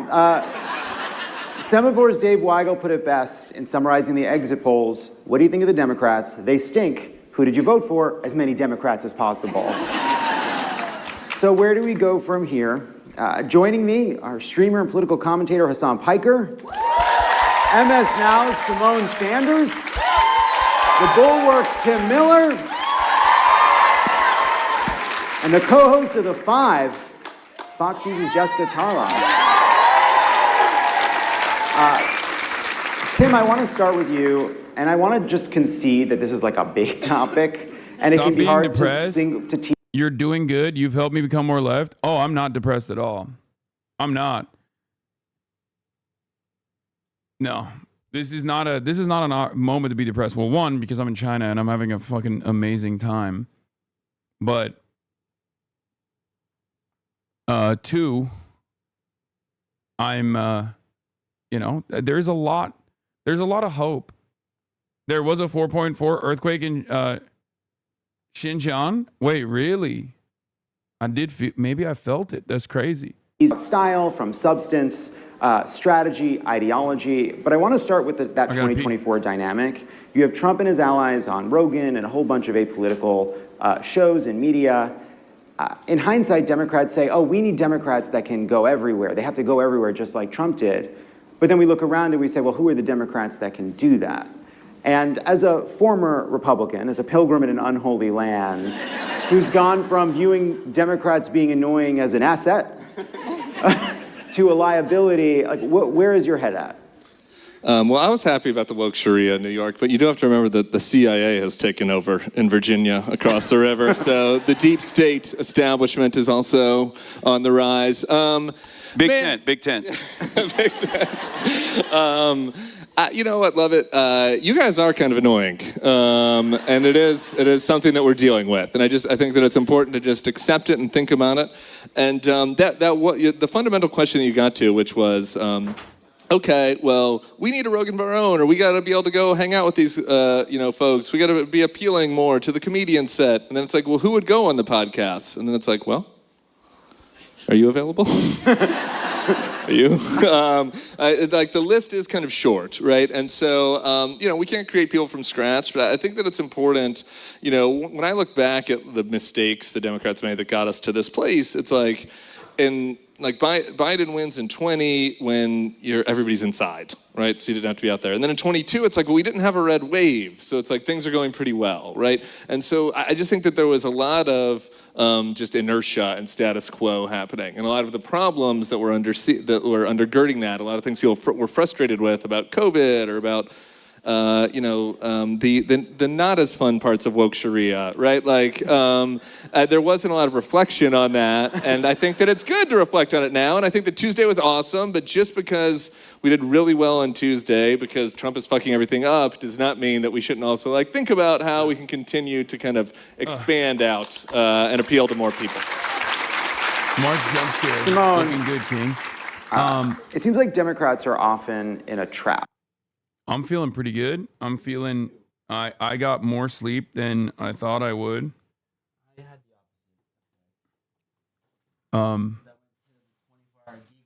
Yeah, that was dumb of you to do. Which is Trump or one of his acolytes does something genuinely offensive, whether it's attacking or undermining a democratic institution or going after a vulnerable group of people. And Democrats want to defend those people, right? But then at times, sometimes they seem like they're writing their own version of the Federalist Papers, or they are doing what is then described as identity politics. And so how do you fight back against Trump when he's attacking people, when he's making an issue of marginalized groups, without then being seen by a broader group of being The earthquake in Xinjiang was 2 days ago? Okay.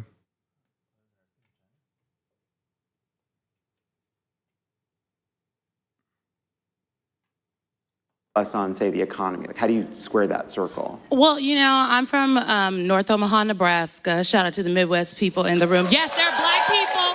There are black people in Nebraska all over this country. Maybe not North Dakota. And so I say that because earlier this summer, a black man who is a Democrat unseated a 3-term Republican mayor in Omaha, Nebraska. And we can clap for that. His name is John Ewing. And John Ewing, I grew up knowing John Ewing. I know him very well. But in that race, like in many other races across this country that have happened since 2024, one of the issues that the Republican candidate tried to pull to the forefront were bathrooms and trans issues. And you know what John Ewing's answer was? Well, first of all, he had an answer. He put up an ad to answer the attacks, which I think is really important. You cannot let attacks go. You cannot allow your opponent, as a former strategist, you cannot have your opponent defining you and you not answering. So that's part of it. I think specifically coming out of 2024, a lot of candidates did not answer the attacks. And some people were just like, oh, no, that's not me. And it's like, well, who are you? But John Ewing put up ads and went out there and did speeches and was on the streets talking to folks doing interviews and whatnot and campaigning and saying, she's doing this because she don't want to talk about the potholes. She doesn't want to talk about the issues that are affecting you. She want to make up this issue that I'm not talking about. She doesn't want to talk about the potholes. And so I think the answer is not to run away from the confrontation. Like, you're not about to make me, as I used to always tell candidates, don't allow these folks, anybody, any of your opponents, to make you believe that you're for an issue that you've never taken up. Like, I don't know what the hesitancy is from some of the campaigns and the strategists over the last, couple of. What? Are you talking to me? Do you know how the laundry works in this hotel? Oh, fuck.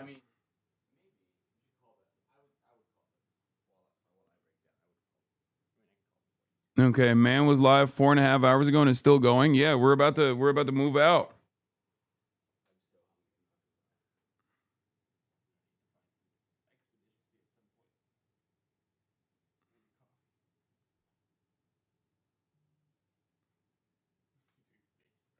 Yeah, I have to do face recognition.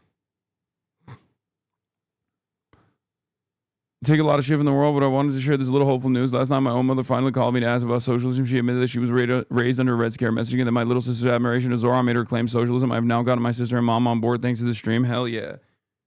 A better future is possible. It's good. We can do it.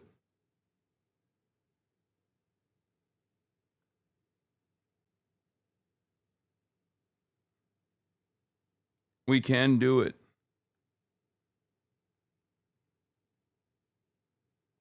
Hold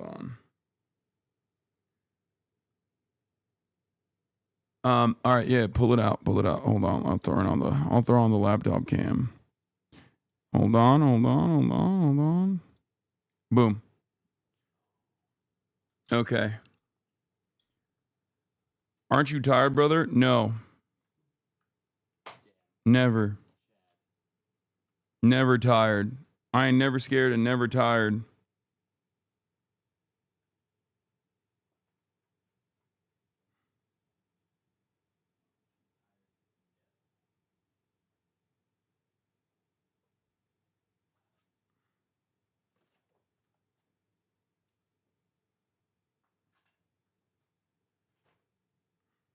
Okay. I'm just putting in my basic identity information. What? Yep, giving it to China, baby. How many of the libs in the audience were already fans of yours? And do you think the panel was surprised by how many of the audience were convinced by you? I think a lot of people know. I think a lot of people that are watching there know. We're doing shotgun, right? Okay. The YouTube comments, on the other hand, are probably firmly on my side. Because the Podjon audience, especially on the YouTube front, is very HasanAbi pilled. We haven't started the Bilibili yet, but we'll do a Bilibili stream as well. Whitelisted it. Yeah. No, it's not that crazy. I mean, they Bilibili obviously does, you know, they have Chinese streamers that stream from outside of China. Yeah. W's all around. I used to watch the pod channels like 6-7 years ago. 6-7. Crazy at the time between this con and the video coming out, Dems managed to drop the ball again. Notice how uncomfortable everyone gets when Hasan talks about basic lefty policies. Jessica looks surprised when people start clapping. Why are we pretending that socialism is evil and isn't welcome in our party? I want universal health care. I want universal basic income. I want free college. I want free childcare. But Qatar is such a stunningly bad faith argument, lol. Nobody's pro three-cutter ethno states anywhere. This panel is a perfect showcase of the problems of the Democratic Party. After Jessica's whole bit at the beginning, we already read that one. The whole time Hasan was the DNC criticizing the Kamala campaign. I didn't want to listen. And then as the election happened, I realized he was right about everything, and I'd just been blinded by what I wanted to be true to see it. The Dems need to either listen to what people like him are saying or get out of the way. That's what I mean. That's who I do this for, okay? That's who I do this for. There are people out there who are seeing this stuff, okay? They're recognizing this.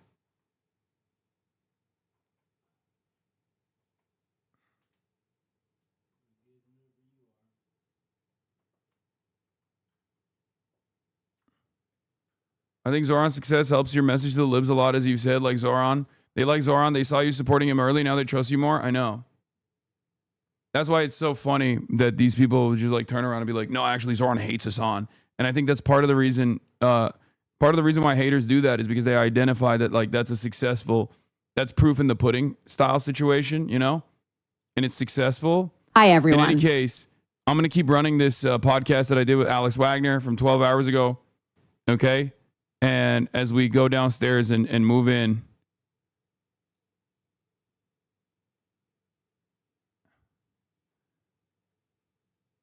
where is it? Here's the interview that I did with her. Here it is. In DC. Thanks for doing this. Of course. Thank you for having me. I've been thinking about you in the context of some of the news we've gotten recently, particularly around, I don't know if you've been following what's going on at the Heritage Foundation. And I've been following. Yeah. It's incredible. Yeah. I love right-wing infighting. This is the most dangerous type of right-wing infighting, though, because it does seem like it's the inevitable forces of anti-Semitism are winning. Yeah. But you know, I'm still in a let them fight position right now. Seems bad. Let them stay at it. Yeah, good. Keep having these arguments. You were on NPR talking about just how much Nazism and anti-Semitism is legitimately sort of like organizing principle on the far right with younger white conservatives. And I kind of wonder, between what's happening at Heritage, the text messages between young Republican leaders talking about Hitler, you know, Trump's nominee saying he has, you know, Nazi tendencies.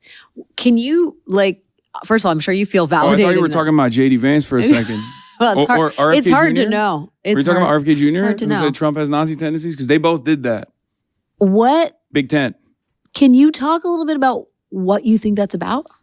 I mean, yeah, this is like the most principled maximalist position of reactionary politics is always inevitably going to arrive at fascism. That's what it is. If we are to assume that the left flank position in this country in its most like aggressive version or its logical conclusion is like something resembling socialism on socialist principles, even though the Democratic Party is a liberal party and I think it is inherently antagonistic towards that, the maximalist position of right-wing forces is inevitably going to be fascism. Fascism restores stability and order without actually harming the material pecking order in terms of the class structure that exists under capitalism. The wealthy continue to retain their wealth, of course, as long as they don't end up in this expansionist endless militarism, and then they end up failing by force, as we've seen. But that is at the heart of fascism, and that has always been at the heart of the Republican Party. And for years and years, I think people said, "Oh, you're exaggerating. Oh, you're exaggerating." And the reality of the matter is that that is its most that is the fundamental organizing principle of white supremacy. And that has played a major role in the Republican Party. So it was an inevitability that we would arrive at this moment. And so that's where we're at now. So you're saying it's kind of foundational to conservatism, right? For sure. And maybe has been for decades. But it feels like this current iteration of especially young people embracing it, maybe the gateway drug was like own the libs, say the most offensive thing you can, which is like praise for Hitler, praise for Nazis, see if you can get a reaction. But what seems now clear is that it's not just about owning the libs anymore. It really is about a fundamental interest in, if not actual embrace of the Third Reich. Yeah. First of all, what do you think the conversation around that should be from progressives and Democrats who are, I think, rightfully alarmed about a sizable portion? I'm flipping now. Ni hao, fine shits. You have met me at a very Chinese time in my life. And I'm getting more Chinese by the moment. That's right. Not that the glasses don't have to do anything with being Chinese, but it's just looking cool. That's what it is. I cannot wait to buy more Chinese clothes, though. Like more Chinese fashion, Chinese drip. Yeah, I gotta get on that.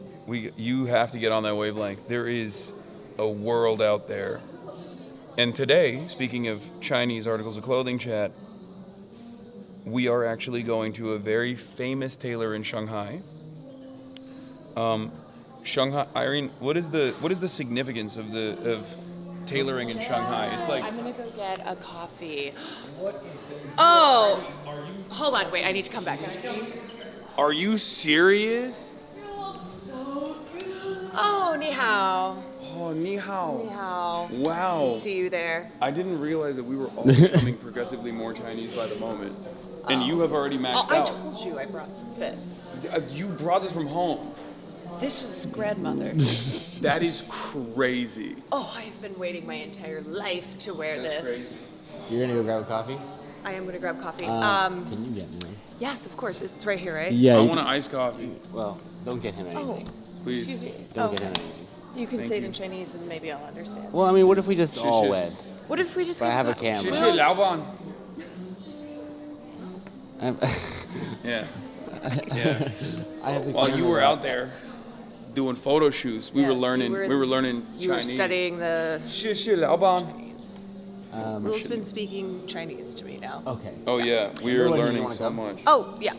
No, this is the Will Neff way, though. Yeah. And now he's more Chinese. Oh no, the of course, most of course, the of course. most China He went from like, oh, I don't know if I want to go on this trip to like I'm the most Chinese man that has ever existed. He's been waking me up playing Chinese songs. No, by the end of this trip, he's going to be a committed, principled believer in Mao Zedong thought. Yes. He will advance it. Hello, gorgeous. Morning. Oh, every day that goes by. You're getting more and more Chinese. Oh my God. Yeah, and we're gonna She get was cheap talking. out She was talking about me, not. Yeah, no. You're. Thank I you. can also see. Coffee. Yeah, can you actually go with her? I ordered one, but they still haven't brought it. Yeah, they do them to go. I got them to go. Oh, okay. I'm gonna go do that. Just To go, cappuccino, please. oat milk, soy milk. Thank you. But in any case, yeah. We're in China. You gotta do soy milk. Ow, ow, Listen to ow. soy milk. Oh my What's God, up? I love this shirt. Thank you. How are you? Good morning. Good to see you. Good to see you. How you guys feeling? Shit, How sorry. you guys do last night? Good. Fuck, I don't remember. I blacked out. I honestly blacked out as well. I got home I and think we immediately got. was Oh just yeah, like, I got back. Did you eat? I didn't even eat. I No, literally just. I went and just had went home a. and slept. I Didn't even eat. went and had a. Oh, you went with the group? Yeah, I went and had a non-offensive chocolate bar, and What? God, you never know, Hassan. One second you're Non-offensive. you're having a delicious snack. The next thing you know, you're funding something that you shouldn't. You know what I He's mean? so Or scared you're crossing to the name line. any brand. It's like a fucking minefield out there. Anyway, I had a nice wonderful chocolate bar that was delicious and non. It was a generic. It didn't even have a brand name, actually. Just say it was a Chinese one. Yeah. Okay. It was a Chinese chocolate bar. Yeah, you're fine with that. Okay. All right. Anyway, there's no boycotts. Anyway, regardless, as far as I know. Dude, so Okay. So when I went to the 24-hour Giga Mega Spa. Was it Boots? It was insane. Really? It was like a space. It was like the future. Like the one that we were supposed to go to at Those first? you see on TikTok that are just like, it's Wow. fucked up. Did you get massaged and Yeah, just, it was awesome. like pampered and you look very refreshed. Yeah, you know, I only slept 4 hours. Yeah, I feel great. Are you serious with this? What the fuck? Hold on. What the fuck? I stay catching straights over my breakfast. You know what's crazy? And what? What is happening? Bro, Chat. Bro, I was hungry. This is a balanced meal. He is Hassan. English. He is the English. The beans are high in fiber, high in protein, okay? He's English. Chicken sausage, delicious. Bacon, because I got bacon literally because Jake asked what the bacon looked like. And then I wanted a little kimchi and a little sushi. You know what's crazy? And you know what? I did dip the sushi in the bean sauce. Come for me. I'm a huge beans on toast truther. I Yeah, love baked beans. beans on toast is fire. I love a full English. Yeah. But with the sushi, you lost me. I was on your side, but then you put the sushi there on the same plate, and I was like, oh, I can't do this. It's so I mean, clean. I love sushi, but yeah. like, Together on the same plate was weird. I don't know. I feel like the time zone, like my appetite, like what I'm hungry for at like 9 in the morning here is just so different than like when you're, in the That's same. I don't fair. know. I guess That's I'm like fair. it's like 4 p.m. our time at home. That's so I'm like fair. I'm gonna have lunch. I had some noodles too. I had a very nice breakfast, mind you.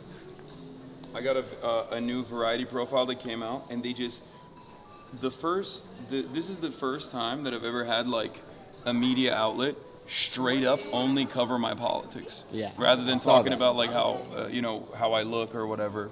And it turns out when those banger takes are actually in print, people seem to really like it because this got 84,000 likes. Hassan Piker calls Gal Gadot a dog shit actress and quips she has no business being at the Oscars for the crime of what she has done to not only the DC franchise, but really any movie she's been a part of. All jokes aside, he continued, Gal Gadot serves an important role in normalizing Israel as not a fascist ethno-state, but instead a place where a lot of beautiful women come from. And those beautiful women happen to serve in the idea because there's also this weird sexualization of the forces as well that takes place, and it plays another role in normalizing Israel and its activities and actions and whitewashing it. 84,000 likes since they posted this quote. This is the phone. Damn. And the Yeah, that you're converting through. 12 a.m. And then there's the dongle. Finally. And that's plugged into 10 hours ago. And that's plugged into the TV unit, the library unit. Okay. You need to download an app. I haven't done this. I only did this on iPhone, so I don't know for sure. But like, what's the issue? Wow, What do you need? she's trying to. Oh, good morning. Yeah, you look spectacular. Actually. Wow. You are the most Chinese today. It hurts to say that because I was like really ready to be the most Chinese because I'm wearing all. You're wearing actual China brand thing, Chinese brand. It's not. I look like I quickly grabbed whatever was in my suitcase because there was a fire. How are you feeling today? Wait, did you dress him today? Somewhat, yeah. Because I knew this is what happened. Sat down. This is what happened. Was like, this is what happens. like Christian my will I never. like it. I think it's cute. I picked out that shirt. I love that shirt. Oh, Christian's wearing your pants. I was like, why does Christian look so stylish today? He's wearing my pants. He literally will tell me. He'll tell me anything to get me out the door. I don't know. I found this in a random thrift store. Love. What is love? Oh. They're gonna have gay aliens. Yeah, I think so. It reminds me of like the forbidden love between you and Austin. 0 and 1. 0. I think it looks cute. Somewhat dress me. Yes, because you picked it. What? You what's picked wrong it with out. Chill. What's wrong with it? I think Look at me. I look like there was an earthquake, and I quickly. Okay, that's a bit of a juice. It's not. And there was like quickly grab whatever you can. No, Austin, it looks cute. Quickly assemble it. This is what I look like. There was like a natural disaster. You look cute. What is because chat said something? No, Chat didn't even say anything. He's literally he's perpetuating this narrative that he looks bad for no reason. You look like shit. You do not. Chat. Try that. That's the one for I think you look handsome. iOS. I think Thank you, it's on Android too. Let me put my glasses on. It's just because all the people around you. I have. I know it's ridiculous. I need to go I shopping. couldn't see before. Yo, look at this edit of Will and I. Oh, hold up. Let me show that. It's beautiful. Wow. Why did somebody make that?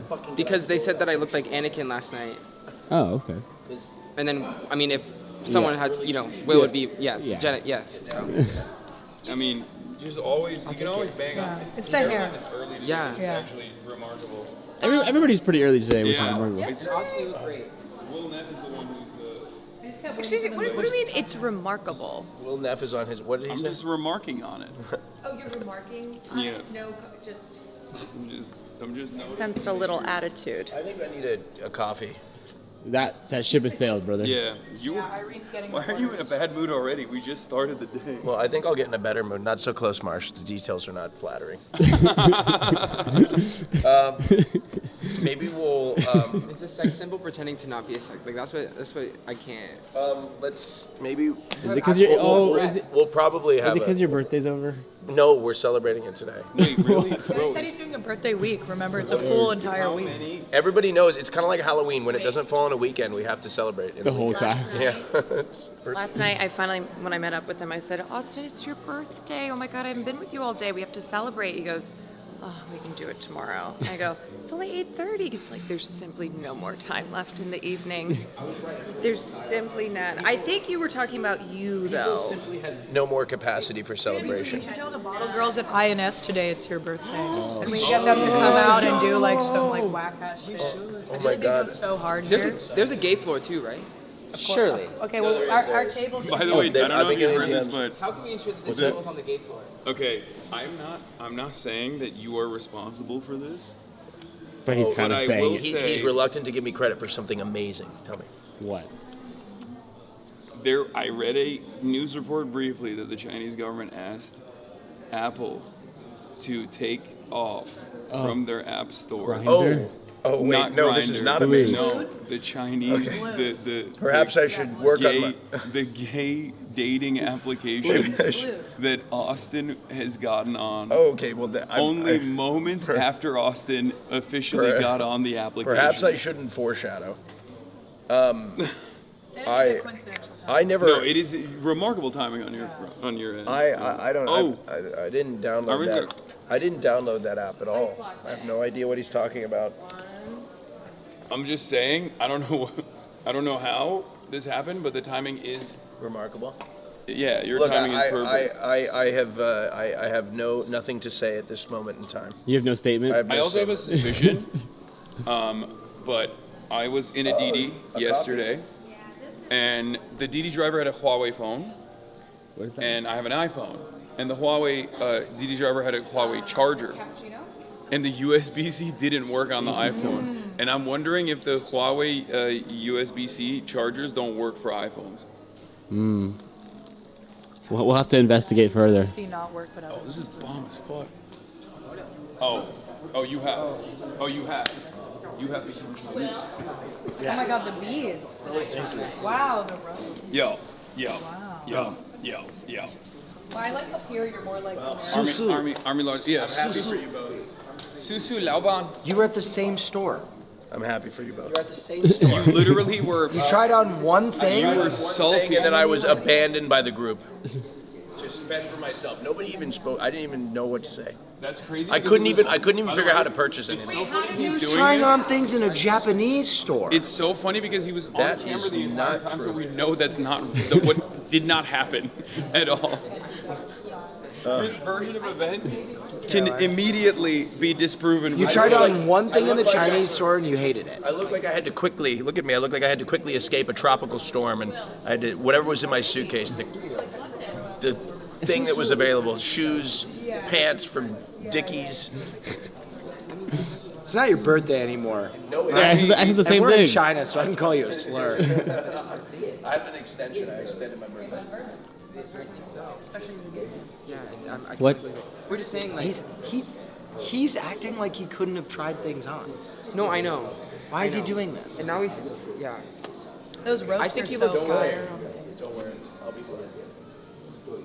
Well, We were just saying you're that- gonna get a cheap out today. Yeah. I'm gonna do what? Oh right, he gets the today. cheap out. We're all getting Wait, the so and then traditional he Chinese gets the suit? No shit, he gets the suit. Sorry, the Chinese suit. No. We can put Austin in the cheap out. You're the woman today. You come with us. I kind of want the suit. Yeah, you get the suit and then he gets the cheapo. How are the Jets doing? Oh no. Really well. Oh wait, isn't it football right They're playing the best team in football right now. Oh, they were 7-0 and now 14-7. Yeah, but they're in it. Follow sports. Not at all. Yeah, no, Not anymore. So of my being follow sports like that. Exactly. Which is crazy because Austin is the biggest Vikings fan. Yeah. No, Christian doesn't like the sports. How do you feel about his fandom? I like playing You sports. just have to nurture the boy. I try. I don't know. I've been to like a lot of football games and like also like good football games. You know. I'm on team play sports but not watch sports. I love to play. I mean, Yeah. I played competitive soccer for like 15 years. Well, people who watch sports are cringe and culty. Yeah, I'm freaky with it. Let's go. Oh, are we into like Stellar? They're meeting us there.